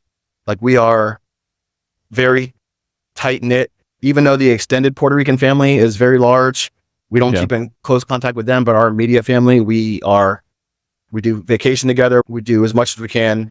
Them living in Florida and me living in Texas. That's awesome. Yeah, it's, to me, the family. My mom is the youngest of 12. My dad's the second youngest of 9. Wow. So I do not stay. And it gets to be a point when it's such a large family, you can't really keep in contact with folks. Like, it's really impossible. It's tough. But I started homeschooling this year, and my sons have now written letters to both of my sisters, like, hey, like, it's part of like their schoolwork and penmanship and all that. And it's awesome just to see how the relationship they have with their aunts. And we live like 3 minutes from my brother-in-law, my wife's brother. So it's awesome. I live next door to my wife's brother. Oh, that's awesome. There's a lot of people that could say, oh, well, I would never want to live that close to my in-laws. But when your in-laws are awesome, like, it doesn't matter. It's great. We cut a 1 foot by 1 foot hole in the fence so the kids can talk to each other through the fence and do that kind of hilarious. I'm excited to talk to Corey Robinson, a business owner, father of 4. Absolutely looking forward to enjoying some conversation. If you can, go ahead and introduce yourself, Corey. Tell us about who you are, tell us about your family, and then tell us about your businesses. Yeah, Corey Robinson. I live in Eastern Iowa, Quad Cities area. Not well known, but I've been here since 2001. Grew up in Southern California, just south of LA. Moved here. Dad and stepmom lived in the area. Decided once I left school to try something different. Landed in the Midwest, and I've been here ever since then. Married. I've been married to my wife now for 5 years. We've been together for a decade. Both had our own set of kids. So when we met and started dating, got 2 stepsons that are 23 and 20, and then 2 of my own that are 18 and 15. One's getting ready to graduate. I got one that's in National Guard. The older 2 boys work in one of our businesses. And then the youngest, the freshman, we spend a lot of time this time of year traveling the country playing basketball. So plays their national traveling team. Wow. That's awesome. That's going to be adding to a busy schedule for you for sure. Yeah, it's a lot. Yeah. I mean, while you're handling all that, tell me about your businesses as well. Yeah, so I started in small business acquisitions about 1.5 years ago. Currently, today I have a dozen Batteries Plus franchise stores. So I'm one of the largest Batteries Plus franchises in the country now. I purchased into that business in November 2022, so a little over 1.5 years ago, with a set of 4 stores in my local area. And then I've just grown and expanded since then. And then September of last year, I got into the home services space. I currently own and operate a medium-sized HVAC and plumbing company that we're quickly expanding through acquisition as well. And then I have a real estate portfolio on the side that predates my business ownership. Okay. Very good. What you started doing started doing the business about in 2022, you said. So what did you do before that? Yeah, I was an executive for a food distribution company and a real estate investor for my career before that. So I had an office in Chicago, but I worked remote for the last 5 or 6 years, leading risk management, occupational safety, regulatory compliance, all the boring stuff. All right. Boring stuff still pays the bills rather well, so that's a plus. And it got you into real estate, so that's a good thing. Yeah. So I want to rewind a little bit and go into some of your history to kick us off a little bit more and try to understand who you were growing up, understand who your parents were. Tell us about your dad. Tell us maybe even your dad's dad. I'd like to understand the lineage of fatherhood as it went down. Yeah, so my story is probably not real unique in these circles. I would say it's a difficult childhood. My mom and father, I was born to both of them. They were married at the time. Lived in Torrance, California, so Southern California, LA area. About 2.5, they split up. 3 years old, I went with my mom and went on a series of about 14, 15 years of eluding my father, and my father through all of that, kind of catching up to us and then losing us. Once I teenagehood, he moved, in the late 90s to the Midwest. I lost contact altogether with about 4 or 5 years old, and reconnected with him actually through him running into my grandmother when he was back in town visiting when I was, I think, 15 years old, and just started that relationship up again, fresh from that standpoint. My grandma actually snuck his number to me without my family knowing, and we just reached out and connected that way, and built a bond over about 2 years. And then when everything flushed out and I was approaching adulthood, I decided to take a leap and blindly came to the Midwest. And yeah, it's been great. I'm close to my father now. We have been business partners, worked together, and still talk on a normal basis today. But yeah, that's how that all started. His father, which I didn't know until actually really, I would say never really knew. He passed away before I really had an opportunity to have a relationship with him. But I was reconnected with my dad before that happened. So I was fortunate enough to have a good relationship with my grandmother. But my grandfather, I met once as an adult as he was visiting here in the Midwest prior to his death. So yeah, it's been a tough male figure journey for me. So it's, not all bad. I learned a lot, and I learned what I didn't want from my life. So it's a lot of hard lessons learned through all of that. But it's definitely made me a much better father. I think my kids going through everything that I went through as a kid. So, Man, yeah, there's a lot I want to dig into there. Let me, before I go too much into your dad, your grandfather, your dad's dad, what did you, obviously you said you only met him like once and it was as an adult, but do you remember as your dad told you what it was like for him growing up? Do you know who your grandfather was without really knowing him? Yeah, my dad's shared a lot of stories. He's very intelligent, very strict, and very hard on his kids. I think that what it's done to my father and his brothers, I would say that they're definitely a completely different mindset than their father was, but much easier going, much more accepting, not nearly as rigid as their dad was. So, but their dad had high expectations for them. He was loving, and there just showed it in probably in negative ways. Yeah. And that seemed to be a trend anyways around that time, right? There's that saying, was it hard times or hard men create good times, create soft men, create hard times, create, it just keeps going. And it seems like that transition point around that time was like all of the dads were just super strict. And it was always and then even when I was growing up, there was still like the trend was still there. So don't wait till dad gets home type of thing. And it was like, oh, gracious. So, I don't know what it was that around that time frame of folks growing up. We can go into a bunch of ideas on what it was. There was a lot of stuff going on in the world when our grandfathers were being raised. So they went through a whole different world than we ever had. So with your dad, what was it like for you as a younger person? And before I ask this, you said the word you used was eluded. You were eluding your father. So why was that word used? And what did that mean to you as you were growing up? Yeah, I guess growing up, I didn't think much about it until I got into later adolescence. But really what was happening, I moved all around a lot. I don't remember what it was. I went to 13 different schools through my childhood and bounced around a ton. And I never really understood why that was. But then as I got older, it made sense. Like my mom continued to move to avoid my father having contact with me directly. I don't know if that's the only reason, but that is logically makes sense to me. The state or somebody would have contacted her, she would have known that it's close, and she would have checked us. And that happened pretty much through all my childhood, through my adolescence. I was like 14, 15 years old when I got sick, and getting like kind of a backdoor phone number through my grandmother, just put it all together. And so I guess that's the story that I tell myself, and that's what sounds like is the truth.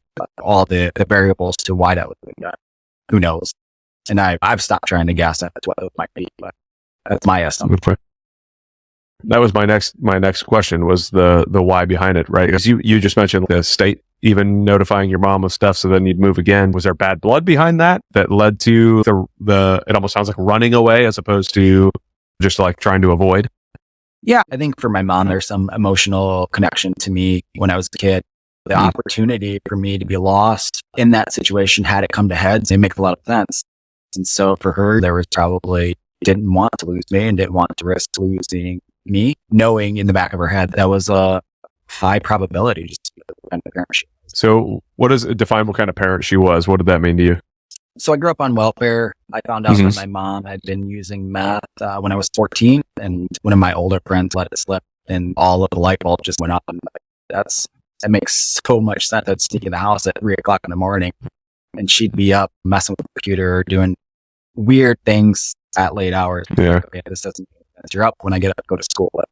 What are you doing up there at 3 a.m. when I'm sneaking in home? A lot of those dots as I got older just started to make sense. And you should just, priorities were always screwed up. Money was spent on things that were necessary rather than the sacrifice that needed to be made. Not just for me, I had younger siblings too that were not my father's children. But we just watched money go in directions that it shouldn't have gone into. And just bad priorities, bad decisions, and just bad role models. Yeah, for sure. Yeah. So when you got that phone number from your grandma, was that like a bit of relief to say, hey, I get to finally reach out to my dad? Or was it like did you not know what to think about it? Yeah, I think at that age, I'm 14, 15, a little mad at the world for my situation. Yeah. There's probably much more resentment than I would say, resentment and anger than there was happiness or joy. Okay. But it's still one of those things. I've always been the kind of person that just takes that step, even from a young age, and it's really served me well most of the time until it doesn't. So I knew that was a step that I wanted taken as a 14-year-old boy. You want to have that connection. You want to have a father figure. And so that desire to have that relationship with my dad was greater than the resentment and anger that I felt. Right. Because I only had one side of the story. On that side of the story was my mother's. And so I was very protective of that. And it took a lot of years for me to unravel all of that. I don't think really the resentment I had towards my father was fully understood until I had kids myself. And then I think the world really made a lot more sense to me. So what kind of conversations have you and your dad had, especially as you grew into an adult, about the separation that kind of helped you understand what was going on in the past? Because we can tell ourselves a ton of stories in the meantime, like you said, when you're an angry, beginning to be a testosterone-filled teenager, we can tell ourselves a ton of stories about what's going on until we really know the background. It's hard to really understand. So what kind of stories did you hear that helped you shed that resentment? Yeah, I think the biggest story or the biggest theme is that there was an attempt, right? For me, that's really, it took me a long time to digest that and process that. But knowing that there was an attempt to reach me and contact me and to not disturb my life, I think was the biggest thing that helped me get over all of that. It took a long time to understand it. As I became a mature adult and was able to better process all those emotions, I started to understand that the effort, whether I agree with the effort put forth or not, there was effort there to make that connection. And to me, that's what was important.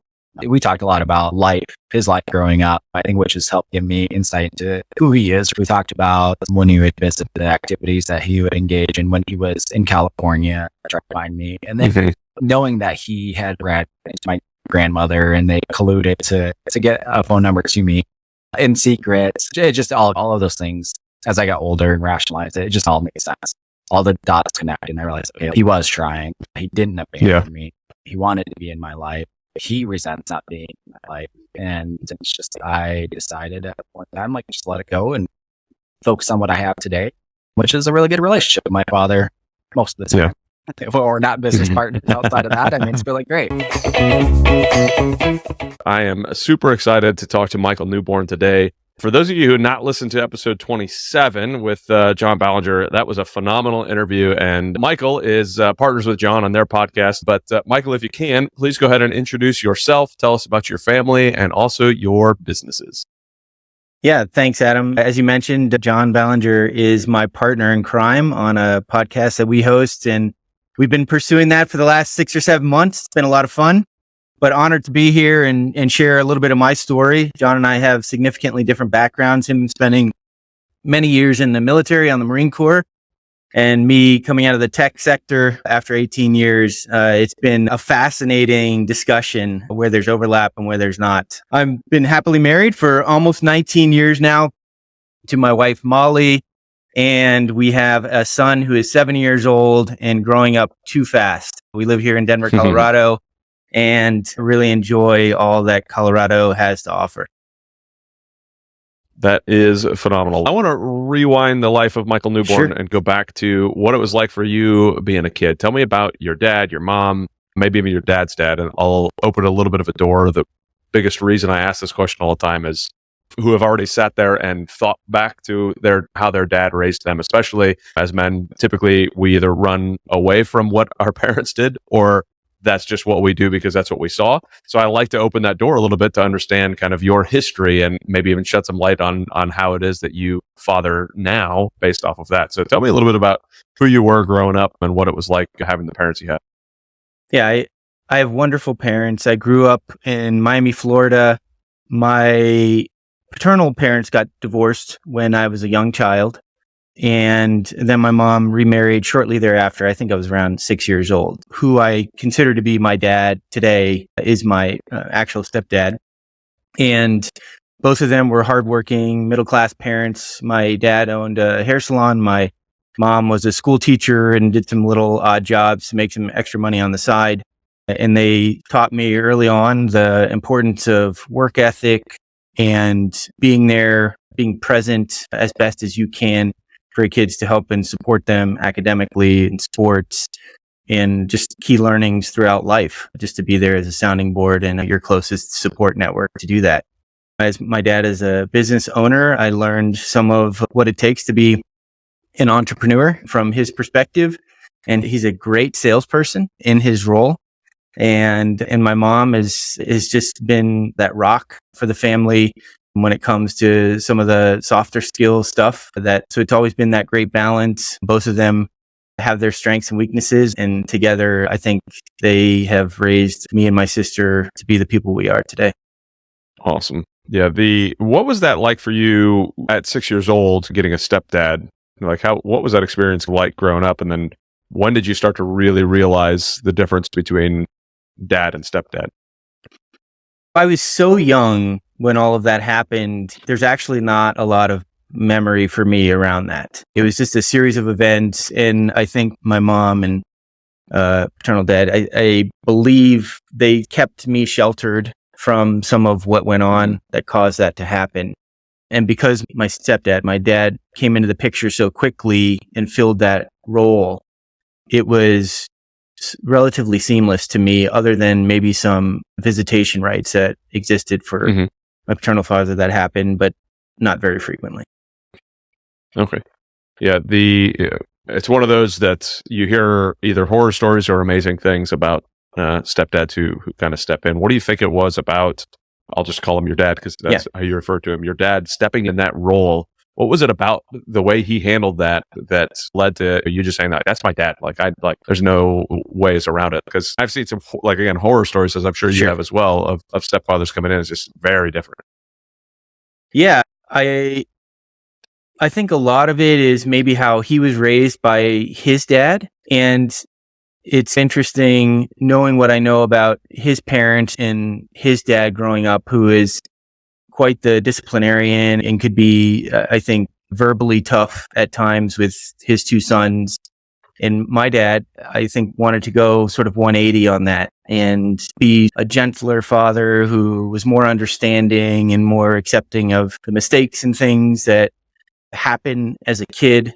So I saw a lot of that, and he just brought us in as if we were his own kids right out of the gate. Okay. What kind of advice or thoughts do you have on, because I'm sure there are dads here that are listening that are stepdads trying to step into that role. Obviously, you got to experience the blessing side of what that looks like. Besides what you'd already mentioned, what are some thoughts you have for those dads who are hearing that going, I'm struggling, I don't know what I should be doing, I don't know how I should be doing it. What would be your advice there? You're part of the family now. You're an important part of the family, and the hope is that as you're stepping in as the stepdad or the fatherly figure, that you have a strong set of core values and you have an open mind and an open heart and sort of a loving characteristics about you, and just play the part that you have the privilege to play in this family dynamic. And it's tricky because you have the other father figure who may or may not be present, but it gets complex at the parent level. But for the kids, they don't know any better. I would say be present. And this applies throughout life all the time. And you hear so many people as they get older and what things are important when they're young and what things are actually important when they get older and wiser. be present with your family, because time is our most valuable asset, and just be there and support the kids as best as possible. I loved the part you have the privilege to play. And I think that's a powerful way of looking at it. And there's no other way that we should be looking at it. It's a privilege to be, whether we're biological or stepfather. That's your privilege. You get to truly enjoy and be a blessing to children in this life. And man, as we are both very well aware, like it doesn't get much better than that. Like it's so awesome. When you were growing up, so you have a dad that's a business owner. What did you get to glean from that as you were growing up, as you were watching him run his business? What did you learn from that? What kind of involvement or thoughts or things did you get to do during that? Yeah, I got to go into his hair salon, his barber shop, and just witness firsthand the hustle, managing employees, trying to promote and market the business. And sometimes that requires working hours that are not optimal to make things happen and put food on the table and take vacations and do all the things you want to do as a family, but also having the flexibility as a business owner as well to say, I'm not going to be available during these times, and work with your clientele and your employees to maintain business as usual as you grow that. So I think as a business owner, those were the lessons I learned. And my dad is very good at sort of connection and relationships with individuals, which in his business is, I'm sure you've gone in and gotten a haircut. There's always small talk and how's life about this, that, or the other. And you get to hear some cool stories. They get some really interesting clientele coming through the door who may be doing very well in life, and other people who are struggling. And those stories are shared with you as well. And that, like the barbershop, is always an interesting place to go and listen to the conversations that go on and how people talk to each other and how all of it works. And that you could always tell the difference between one of the barbers who's really outgoing and wanting to do this versus they're just like, I'm not talking much. I'm just going to focus on cutting hair. And for somebody like me, I fall asleep all the time in the barbershop chair. So it's so relaxing. I'm just hanging out there. I'm surprised I don't have massive cuts on the back of my head from the random falling asleep that I do sitting in the chair. But I can totally relate. Okay. Yeah, I know. It is when you can turn your mind off for those 20, 30 minutes as they're tightening up your haircut and everything. And it is that moment, or those moments to just zone out, and you're trying to pay attention, at least for me, to what someone's talking about. But it is super relaxing, at least in the way that I approach it. And it sounds like the way that you approach it. Oh, for sure. And when I'm traveling, I like to go to those like fancier places. Yeah. And like the place that maybe they'll give you like a small glass of whiskey or something beforehand. You're sitting in a nice leather chair. And then you like sip on that, and then you get in the chair and you're like, boy, now I'm totally going to pass out on you. There is no keeping me awake at this point. No. But man, it's one of the few things that I have in my life where I just get to sit and relax and enjoy that moment of peace and quiet, even though they're buzzing and they're trimming your face or your beard. Like just, I don't know. It's a whole experience. It's a whole experience. Oh, it really is. I love it. So did you have any involvement at all in that barbershop business? Did you run around in there at all? Did you help with anything inside the business? I probably helped a little. This is going back a ways, just sweeping, cleaning up, doing like little odds and ends of things to help my dad, but not anything of significance. I didn't really get my first job where I was like handling money and things like that until I was in high school, working a cash register at a little convenience shop that existed between the tennis courts for tennis practice. So, but I, just learning about business from my dad, I think was the biggest takeaway. And if you're not going to do it, no one's going to do it. And it helps you avoid getting that lazy mindset. Super excited today to talk to Lars Anderson. Lars, go ahead and introduce yourself. Tell us about your family, and then tell us about your business. Yeah, first, just want to say thank you to you, Adam, for having me on. I am in Minnesota, so born and raised in the Twin Cities here. I married my high school sweetheart. We went to a Christian university called Bethel University here just north of the cities, and got married after our last year in school. Now we have been married for 6 years. We got three little kids, a 3-year-old boy named Cruz, a 2-year-old girl named Josie, and then a 3-month-old named Rocco. So we got a good full household of little people. And I am in real estate for my job as a residential realtor and run a team under the REMAX umbrella. And then we also purchase investment real estate. It could be single family homes or multifamily or commercial space. So that's on the professional side. What we're up to. And then I coach baseball with my brother. He's the head varsity baseball coach at the local high school. So in the spring, I coach with him and that's a few months. So that's what we're in the middle of right now as well. Awesome. That's great. It's a high school sweetheart. I'm looking forward to it. We'll dig into that a little bit for sure. Those are always fun stories. And 3 kids under 3 and under, that's a whole house full of craziness going on right there. Yeah, for sure. So tell me a little bit about some background on you. I want to know what it was like for you growing up. Tell me about your dad. Tell me about maybe even your dad's dad. What was it like growing up for you in the Twin Cities? Yeah, so I'm the youngest of 5 kids. My parents both grew up in a city called Cambridge, an hour north of Minneapolis here. And my household was awesome. Our faith in being Christians really drives everything for us. And that was, for me, modeled with my parents. All the siblings still love each other very much, and we're all best friends. That was created because my parents loved each other. They protected us from things we needed to be protected from. They also allowed us to make mistakes. They instilled a Christian background in us. Obviously, we each get to make our own decision of if we're going to pursue our faith or have a faith in Jesus or not. But I would say my dad specifically he was a entrepreneur, a good businessman. He wasn't in real estate. He's later got into some real estate stuff, but business owner. He was my baseball coach. Somehow it felt like he was the baseball coach for everyone all the time, which isn't possible. My parents were at sporting events and he was coaching and he was involved. And then he was also successful in business, but I wouldn't have known that necessarily. Like, it's not like he came home and was like, this happened during the workday. Just, oh, dad's home now. Now he can do things. My grandpa he loves the Lord. He's a good worker. He has a servant's heart. He would be not necessarily someone that I've had lots of deep conversations, not a huge talker. Grandpa loves us very much and would always come and watch his grandkids, and still to this day now watching great grandkids. But I think my dad has been, as years gone on, very intentional in connecting one-on-one with his kids as well.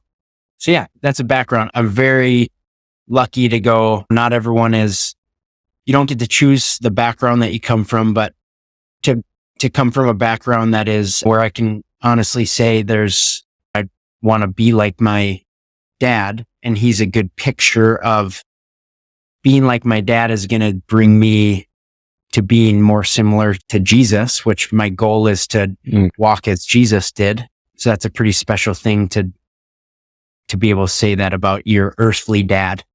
Yeah, no kidding. There's so many people out that have no idea, like when they hear the concept, the idea that God is their father, right? That father side of God, and they have such a terrible earthly father. They're like, why would I ever want that? When you have that picture of an earthly father and you're like, so it's wonderful to hear somebody if I'm more like my dad, that's getting me closer to being like Jesus. That's a completely different aspect than we normally hear being talked about, especially outside of the church view. I really love hearing that. Yeah, that's 100%. It is. If you have a dad that doesn't make good decisions, and obviously my dad's not perfect, so there's things that I'm not blind to knowing that, but then to go, yeah, you have this God that loves you and he's your heavenly father just like you said, that's pretty tough to even start to get a feel for what that's like. Yep, very much. You mentioned your grandfather, also a Christian, been really not a huge talker, but loved watching the grandkids and hanging out with you guys and seeing what was going on. Have you had conversation with your dad and or your grandpa to understand what it was like for your dad growing up? I feel like how I described him is probably feeding from experiences of asking my dad of what was that like. And I think I can recall one conversation where he goes, I know my dad loves me so much. It was maybe on Father's Day, and I was with him, and he was going to call my grandpa, and he would have explained him like that, where has a servant's heart and he does the right thing. He's always shown my dad doing the right thing and working hard, but probably wouldn't have the emotional connection that maybe some dads would have with their kids, where it's a little bit more on the, I don't know if it's a sensitive side or something like that, which is probably, my dad's probably naturally more like that. My mom's what are other people's feelings, connection, way more extremely hospitable by nature and from her parents. My dad's probably a different man than he was 20 years ago or something like that. It probably molded into a little bit of the best parts of my mom rubbing off on him too, of being a little bit more. Which I really hope is the case for all of us, right? Yeah. And when you think about it, it makes sense, right? When we're in our 20s and 30s, our mission in life is very different in our 20s and 30s than it is in our 60s. So if our mission in life is right now to ensure that we're bringing in money, have a roof over the heads, and we're focused on that type of stuff, there's a lot less time for the emotion side of the house. And we're driving to make sure we're being still loving and caring parents, but it's less of a concern unless we're really being intentional about it on the emotional connection with the kids. And then much later in life, it's, I succeeded. My kids are out doing what they need to do. All right, here we go. Yeah, 100%. Even biologically, our bodies lower, something I recently learned, and it makes sense in this context, was your body actually naturally lowers the testosterone. Like after you get married and start having kids, your body purposely lowers the amount of testosterone you have, because your mission is no longer to now go out there and drive and slay the heads off monsters. Your mission is to be a present father taking care of kids. So if your mission is to be a present father taking care of kids, you need a little bit less of that testosterone going crazy through your blood, and you need to be there taking care of your family. But anyways, let's say, cool. All right. So you mentioned that your dad was successful in business, but it's something that you would not have known. Parse that out for me. Tell me what that means. Yeah, I think the best way to describe it simply is just, I wouldn't have known if my dad had a great day at work or a tough day at work by how he treated us at home, or by how we drove to baseball practice together. I'm sure that's also probably me being young and naive and not quite knowing what's going on, but it was never talking, verbalizing, and hey, this happened. Not that we wouldn't ever hear what's going on, and there'd be this fun thing happened at work, or maybe it was a really tough time because they had to fire someone at work, or I don't know. But overarching theme is that it didn't get pulled into how he treated us any differently because of that. I would have known that him and my uncle ran this company together, and the company was growing, and would have been asking a couple questions about it on middle school and high school, but again, probably not really knowing too much what's going on. So that's how I would describe it. Just like it didn't get dragged into, whether it was good or bad, it didn't get dragged into our family time, or I don't remember nights he was in a lot of extracurricular on a board or had this meeting or after, but it was never like, oh, he came home at 8 p.m. because he was working a ton this week. Great balance, maybe. Okay. So what kind of exposure did you have? You said like in junior high and high school, you may have known a little bit more about it. What kind of understanding of the business, and what kind of business was it, or is it still? I don't know. Yeah. So my mom's dad, so my grandpa on my mom's side, bought this company, direct marketing company, and they did some fulfillment.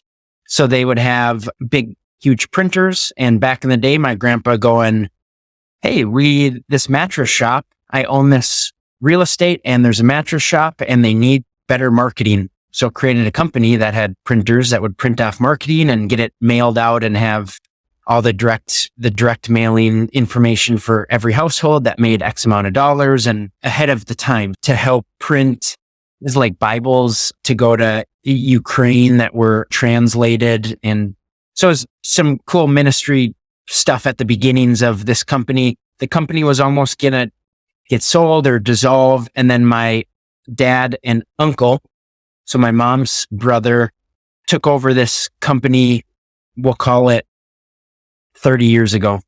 This company that they would have went, hey, should we stop what we're doing? They're both, I think, in banking. Stop what we're doing, take over this company and see if we can help grow Impact. Impact has then grown into 3 of my siblings. My brother-in-law and 2 of my brothers are now on the executive team. So they dove into the business between 10 and 15 years ago. I really haven't been involved, but the company has grown into a direct marketing company with $1 million printers. And if you get in the mail from Renewal by Anderson, Windows, 70% off your first 3 windows, call us. And it looks like someone was handwriting it or something like that. Mm-hmm. Renewal by Anderson is one of their biggest clients. So it's probably my brother-in-law's handwriting on there that's then sent out to places all across the country. They bought another company that is the marketing wing of it. So would come up with a marketing plan for a company that wants to scale their business through direct marketing mail. And then they fulfill all those orders and stuff like that. So the company was, call it a $2 million company when my dad first took over, but something that was like not super big. The company's now a $70+ million company with 200+ employees. That's awesome. Good move on your uncle and your dad. Well done. So that's through years and years of, I wouldn't have known it. I would love to go and be a fly on the wall, but building a company through culture that's all grounded in Christian morals, but culture, driving, getting good people, and then doing good business. What were you aware of as you were growing up on how that was going? I think I would have just went to this. It's a small office and then warehouse.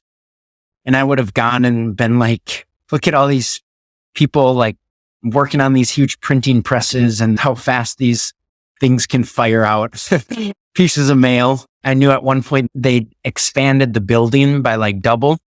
And that was exciting. Our family went, and I was probably in middle school. But I can remember that's one of my few memories of it, is going and looking at this new building, and it looked all a huge added warehouse space. Eventually I started a landscaping company, and that became one of my clients in high school. In high school, I would talk to some employees, picking weeds and doing that. And then I got obviously a better taste of what was going on when I would just be at the building once a week. Did you catch yourself at all while you were growing up wishing that you knew more about what it was, or were you just in your own thing, doing your sports, doing whatever?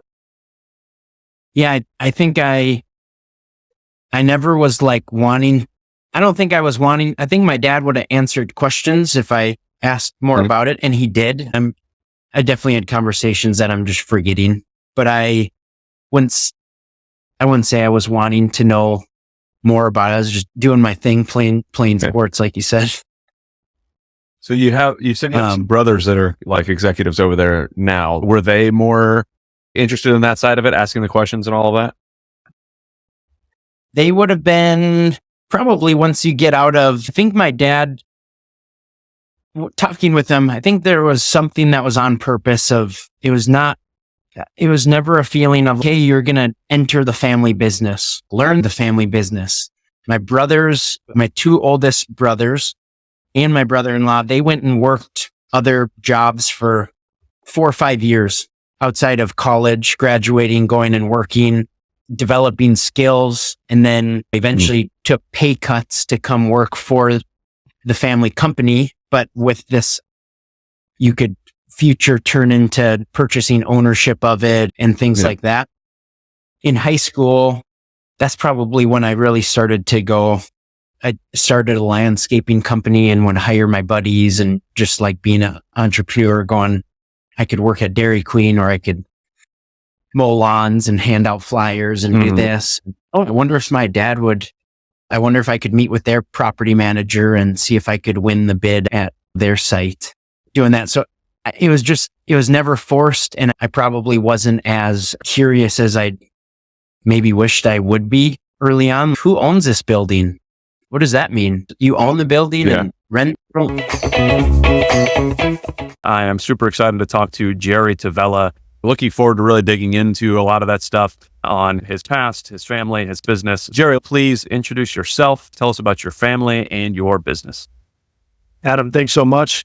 I appreciate the opportunity to join you today. I've been looking forward to this. A little bit about who I am. Grew up in Connecticut, Southwest Connecticut, Norwalk, Connecticut. A very blue collar family. Father that had his own business, worked hard as a general contractor, mostly small residential remodeling, some spec building, but not a whole lot. Got burned in the 80s and played it real conservative after that. So very middle-class family. My mom worked in the guidance department in high school my entire life. I have an older half-sister, a younger sister, all very close. Stay in pretty much close contact with all of them. We were together on vacation just last week in South Carolina, probably not too far from you, Adam, in Hilton Head. So yeah, my upbringing was very family-oriented, pretty close-knit.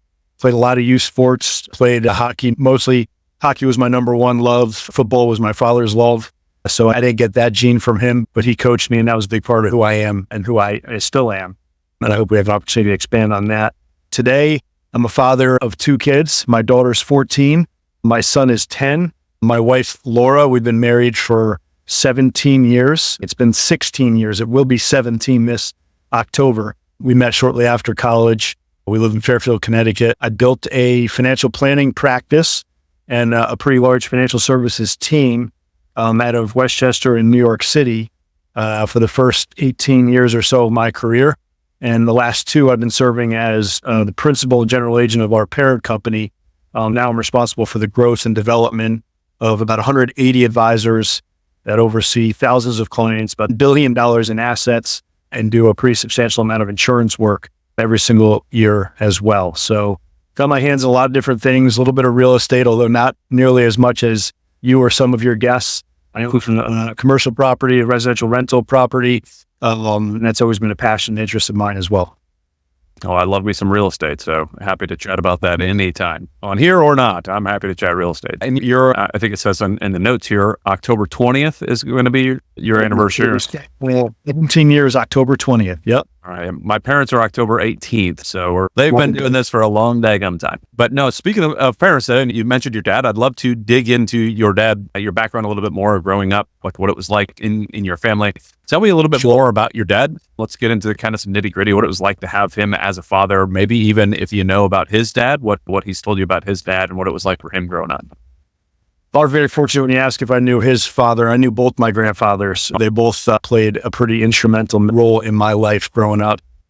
I'll get to my father, but I had the opportunity of playing golf with my father and my son just last week in Hilton Head. Nice. And it was a pretty excellent experience. And I can remember on my 10th birthday, playing golf with my dad and my 2 grandfathers, kind of the perfect foursome.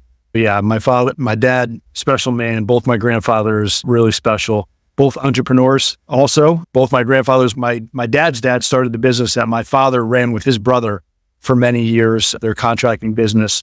And my mother's father he was a glazer and built a pretty successful glass business, doing a lot of commercial curtain wall, things like that in the community.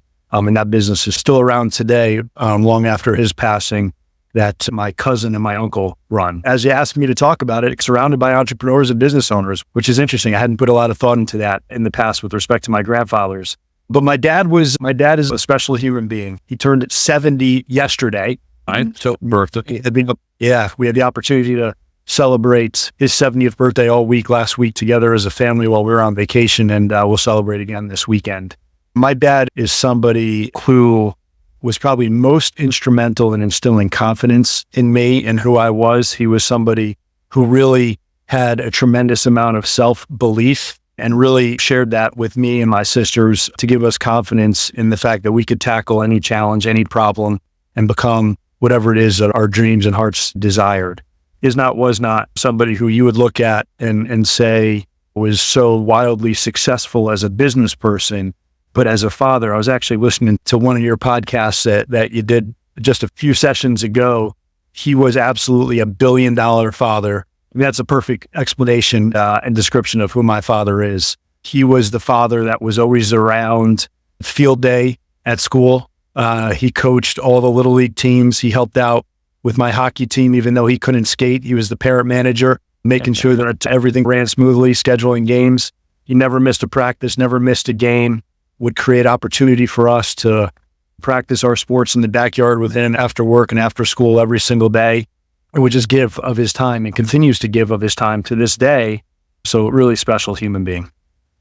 That is phenomenal to hear. I've said this, I think, just a couple podcast recordings ago, because by the time this comes out, it's going to be a couple months. But just a couple podcast recordings ago, I was chatting with somebody and basically saying that I hear so many, especially in my military career and all of that, I hear so many horror stories about people's dads and the terrible experiences they have. So it's such a refreshing change when I hear things like this, where it's, man, my dad was involved in everything. He was doing all this stuff. Like it's always nice to see, especially when you look at the beginning of you saying growing up very middle class, doing what he was doing as a contractor, but he still made sure that there was time that he set aside to be an involved dad. So it sounds like that he probably learned some of that from his dad, because your grandfather seems to be rather involved already, was already involved in your life and whatnot. What did he talk to you about, what he took from his dad that he imprinted on you? Or was that just something that he just showed rather than talk to him? I think probably more showed than my father was more of a lead by example than maybe a storyteller, if you will. But I sense that they had a very similar relationship. My father was the youngest of 3 kids, so he had an older brother, and I got to grow up watching how tight-knit their family was as well. So my grandfather was always around. My grandfather, I think about a couple memories. I can remember hitting my first home run in Little League, and he was the one that was in the woods finding the baseball. And my grandfather was around for my game, just like my father was always around for my games, and my father was around for all my kids' games today. That's always been the favorite pastime of the family, is filling the calendar up with kids and grandkids, sporting events, so that we can watch them excel and have fun. That's great. Yeah. He was almost never at any of my games. He often worked swings or nights. So he was sleeping anytime that I was off doing a game or anything like that, or maybe he was at a second job or whatever it was. But now I'm caddying for my son for his golf matches and all this stuff. And I'm like, man, I absolutely love being involved in it and seeing all the stuff. And I'm not sure my dad, other than golf, he watches football. I don't know about playing anything. I don't know. Besides golf, I couldn't imagine, honestly, watching my dad try to hit a baseball. He used to play softball when he was in the Air Force, but he busted his shoulder. He talks about like throwing this massively waterlogged softball and it like ripped his shoulder out, and he hasn't thrown anything since. We never played catch for those reasons. Like his shoulder was so jacked up. But sports has a tendency. Oh, go ahead. Sorry. No, I was going to say, I think about my grandfather. You mentioned the Air Force. He was a boxer in the Air Force during and right after World War II. And I can remember hearing the stories of his amateur boxing career, which was pretty cool. And my father, I'm just 6 foot, couple 100 pounds, maybe a little bit more these days, unfortunately. My dad is a smaller guy, probably 5'8", 5'7" and a half. 5'8" is probably a stretch. 165 pounds soaking wet. I think I got a lot of the size from my mom's side of the family. Her dad and brothers were all big guys. But my father was an all-state middle linebacker in high school at that stature. I can remember growing up and seeing the trophy case in the basement, and there was a picture of his all-state squad. They got together for a photo, and he was standing in the back row on 2 cinder blocks. That was when I talk about confidence and who we are and the belief that we have in ourselves. My father was always a mind over matter guy. If you don't mind, it don't matter. Never let size, never let conditions ever hold him back. And he busted his butt. I think I have a lot. I would like to think that I have some of him in me that's helped me be successful in some different areas of my life. How did he impress that upon you, to have that self-confidence, to have that mind over matter thought process? I'm going through trying to teach myself how to do some of this right now. For me, I was not very good at that at a younger age, and I still struggle with it internally, some of the mind over matter stuff. So passing it on to my is hard when you personally struggle with, right? So I want to toss over to you. Like, how is it that your dad talked to you about it? And then what lessons, I'll just pause there. I'll ask my second part after that. I think it's always been with my father, and I try to do the same, lead by example, if you will. I'll tell you another funny story about my father that everybody in the community that we grew up in was familiar with. He was a football guy. I already told you that. He played middle linebacker in high school and for about a semester in college. But he was a little bit of a legend in the touch football league in our community growing up. And I can remember going to watch him as a kid. I'd be 5, 6, 7 years old and go watch his games. And he was always the leader. He always instilled or always carried those captain-like leadership values and that position on the field. But I can remember watching him in his playoff games, in his touch football playoff games. He was a pass rusher, and it'd be late November, December, frost on the ground, snow coming down, and he would always play with no shirt on. In the league and around town, thought he was nuts. But he said, listen, if I'm not wearing a shirt, they can't hold me, and I can get to the quarterback. And he would stand on the sideline. It'd be freezing. And he would stand on the sideline in just shorts. And I can remember him saying to us, if you don't mind, it don't matter. And that was something that I'll always remember looking at him and thinking about him as a kid, looking up to him. We led by example. And I can think of other instances where if we were in a situation that seemed threatening or unsafe, he would always jokingly say, nothing's going to happen to me and you're with me. So what are you worried about? That was a message that he repeated over and over again that gave us a certain level of confidence and comfort. And that continues today. He's a calming influence. He's a confidence building influence just because of who he is and how he's always acted. That's awesome. And you alluded to it at the beginning, but you were bringing out the question I was going to ask, which was, how is it that you applied what you learned that he was passing on to you? How do you apply that now as a dad with your son and your daughter? I still try to lead by example as much as possible and help. I try to verbalize it more in my professional career and the things that I've been exposed to. Different coaches. You had Paul Malella on as a guest. He's been my coach for the last 7 years or so. So I've been exposed to more exercises that have given me confidence to vocalize and help my kids expand their view of possibilities more so than I think my father and my mother ever really had exposure to. So I do try to vocalize it, but like my father, I try to lead by example as much as possible.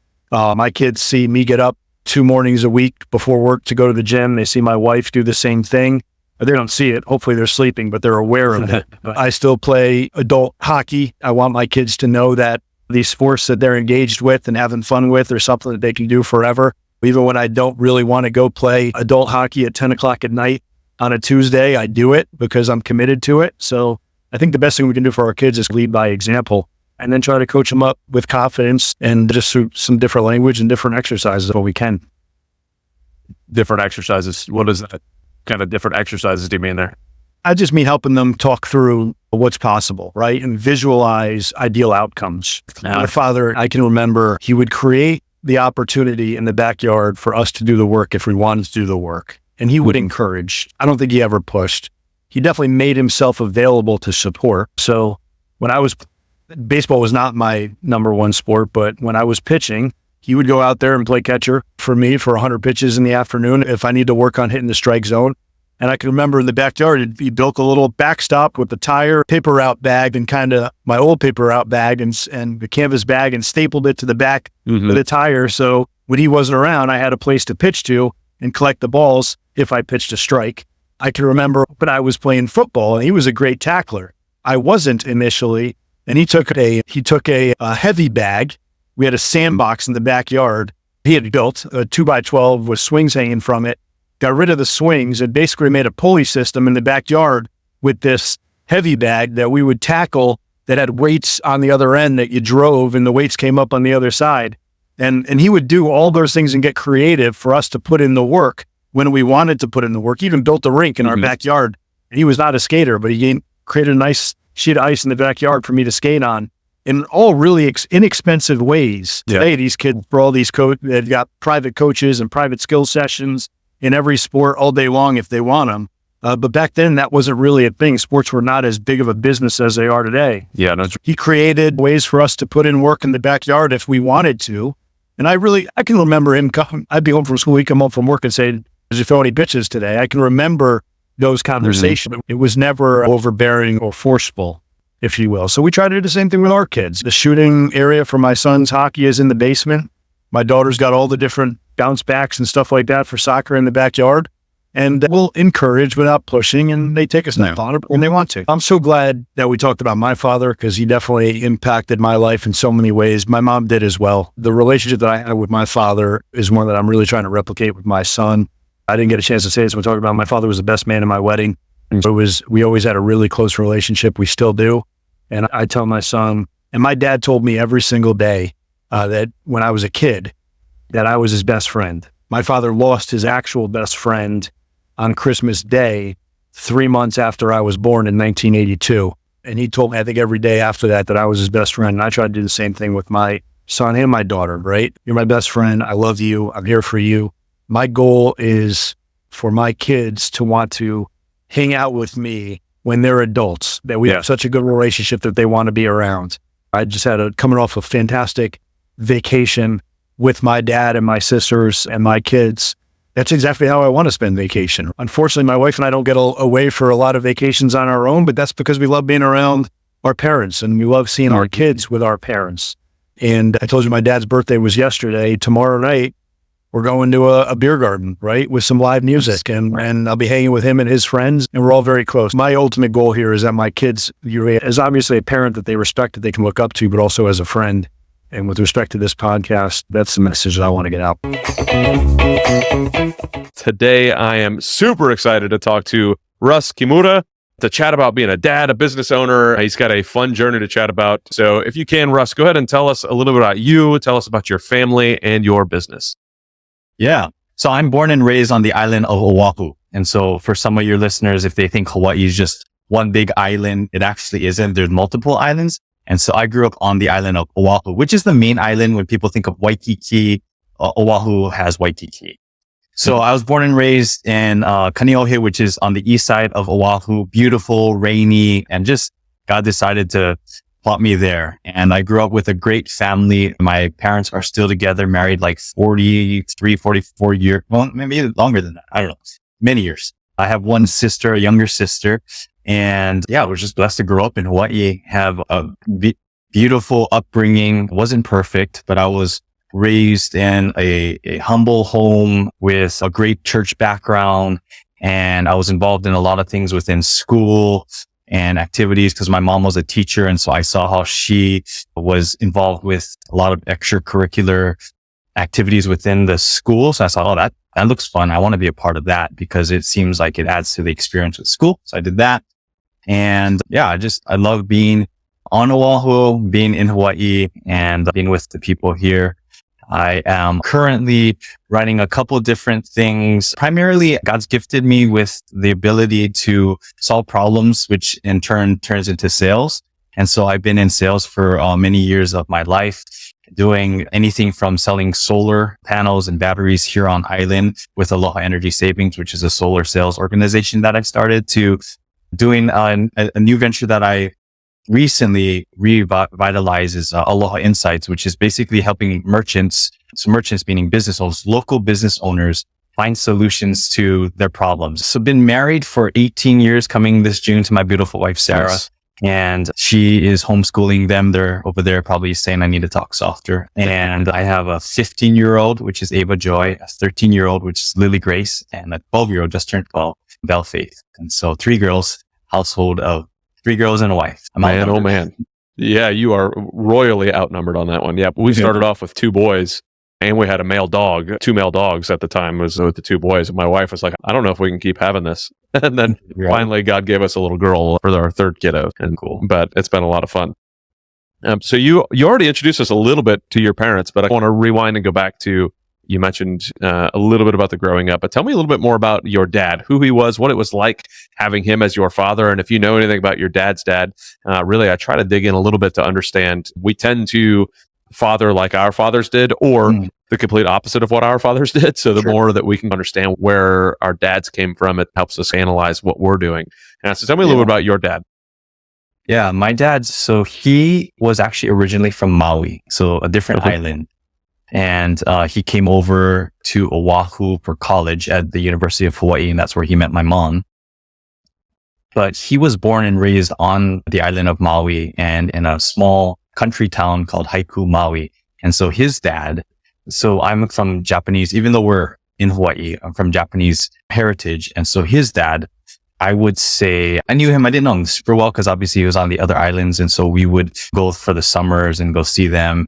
But I would categorize my dad's dad, so my grandpa, we call him Maui grandpa, as a loving, kind, quiet, he was real quiet. And in the Japanese tradition, you talk about samurai or real stoic. He was that. He man of few words. I remember him just sitting on the couch watching TV. And I don't really remember having many conversations with him just because he was nice, but he really didn't say much words. My Maui grandma was the opposite. And she was like do this, da, da, da. She would just always be telling people what to do, how to do it. So I can see how he just held it down and did what he did. But so my Maui grandpa, though, he played sports. He played soccer. I believe he played some other football maybe. And so my dad growing up played soccer. I don't know. He played football, baseball, wrestling, and so they had a sports background. And so that definitely shaped as I grew up, like I want to play sports. So I ended up playing soccer and baseball. And so my dad's dad, I didn't know super, super well, but he was a fisherman. So I love fishing. So I get a little bit from that. I know they were really proficient at fishing, which was interesting because I didn't understand it at the time, but they would have bait fish under the house on a pump. And then they would go. So I remember growing up when I was little going in the summers, and we would just like go fish in the morning and stay at the beach all day and have sandwiches and catch fish. And then my grandma would come back and clean it, and we would cook it and eat it. It was really a cool experience growing up. And so I think that's where my love for fishing came about. My dad, I believe, came through because what he saw in his dad. So I can't say for sure, but I don't know how much my grandpa expressed his love for my dad in words. I'm sure he expressed it in like support and in presence and being there for him, providing and being a dad. And stayed married, right? Showed a stability of what a long-standing marriage would be like, which is really cool. But my dad growing up was always, as I recall, a support for us, which might probably informs why I'm a helper, why I want to help people, want to support people. I remember growing up, he would have breakfast ready for us, wake us up and have breakfast ready for us. Or I do remember stories of when I would play soccer and it was rainy and then my shoes would get all muddy and wet. And then after the game, he would take my shoes, spray them down, put newspaper inside of them to dry it out and put it out ready for my practice, like those kind of things. Or like when I would get ready for a baseball game and I was barely getting my uniform on and get into the car, and then there sitting on the seat was like Jack in a Box, like a breakfast Jack and a hash brown and orange juice. I remember thinking, Dad left the house, grabbed this, came back before I even got like dressed and ready, and was just waiting for me. And then another thing I remember, my dad, whenever I would he would pick me up from practice, from soccer practice, baseball practice when I was younger. And he would always make sure to I remember this distinctly. He would remind me, hey, make sure you thank your coaches because they're volunteers and they're people. So I was like, either I already did it or, oh, okay. So I would walk back and say, hey, coach, thank you for practice or thank you for coaching me or something.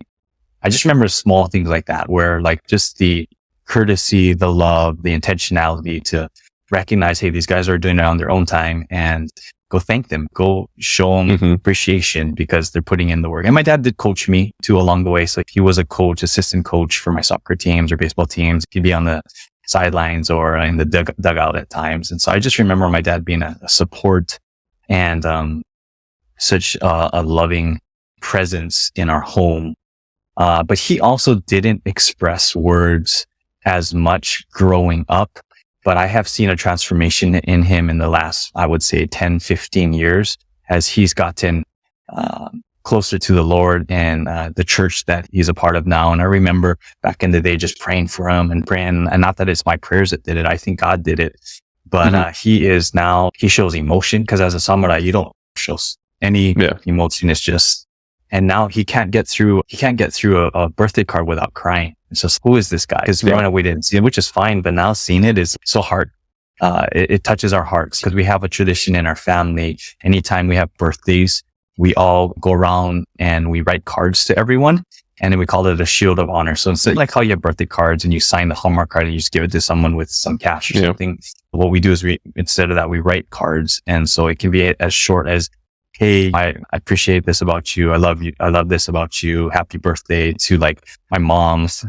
It's an ongoing thing where we roll our eyes because my mom will type out like a page and a half and we're sitting there like 1 minute later. Oh, this, and I love it. I'm like, oh, but it just bit through. My girls are like, oh my gosh, it's going to be forever. But it comes from a place of love and affirmation and speaking life into the family. And that's where our present day family is. And I'm super grateful because there were seasons where it was tougher. I remember seeing my dad was, I think there were seasons where he wasn't alive. He was just sitting in his chair and just going through life. And there was times within our home that wasn't always perfect, but to see God's grace upon his life and upon my life. Like I know that I have benefited tremendously from the stability and the love of my father. Even if he didn't always say it early on, he definitely does say it now, gives me hugs, love you, son, proud of you.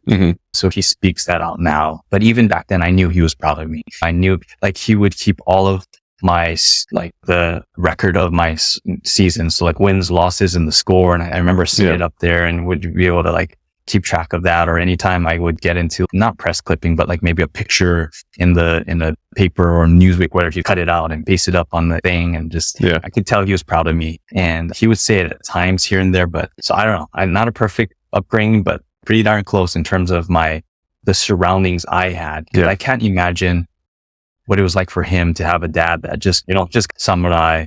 But I think over time, I feel like the Lord softened his heart.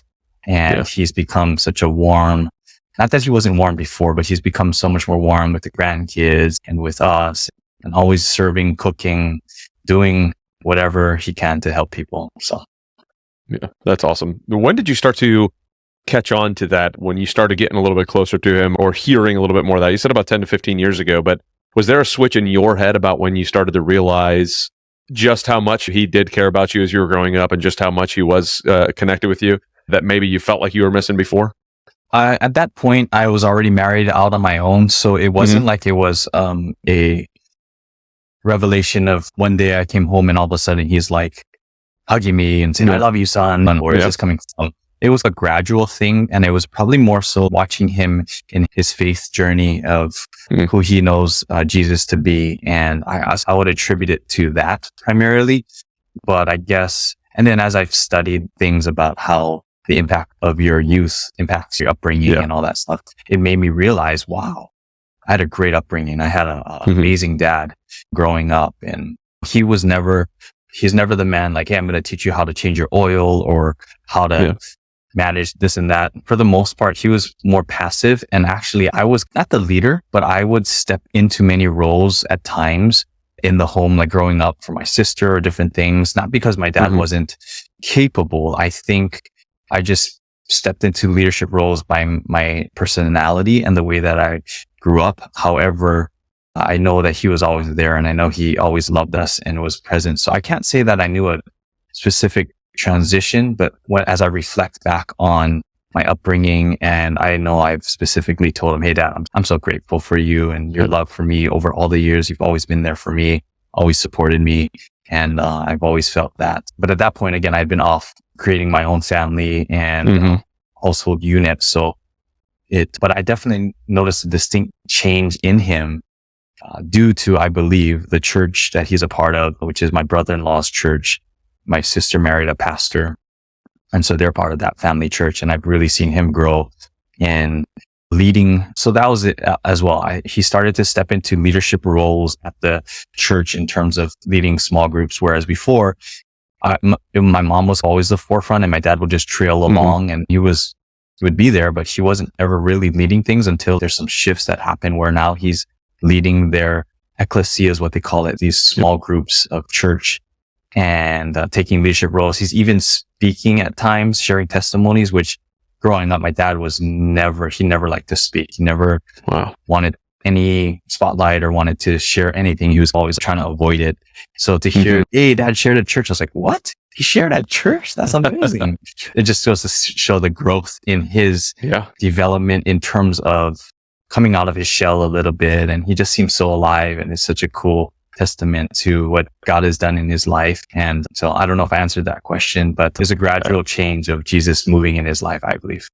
Yeah, you definitely answered the question. And it's one of those that I wish that I would have, because it wasn't until I started growing a family that I really understood a little bit more about my dad. And I was asking a lot more questions. And to your point earlier of learning more about what our upbringing does to us as adults, when I started to really understand that more, it helped me understand why my dad was the way he was and what the feelings that I had growing up, why I felt that way based off of what he was doing or not doing at any given scenario. It allows me to be a more intentional father, to know that, okay, while I know that I'm still going to screw them up in one way, shape, or form because we're parents and we're not perfect, I do know that I am going to do everything I can to impact in a positive way at every moment that I can. And then when I don't, I need to jump back and fix it.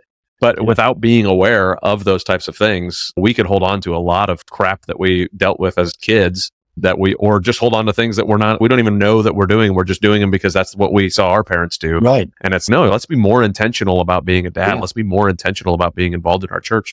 And I'm still praying for the day that my dad gets a little bit more involved in church the way yours is now and has that same transformation.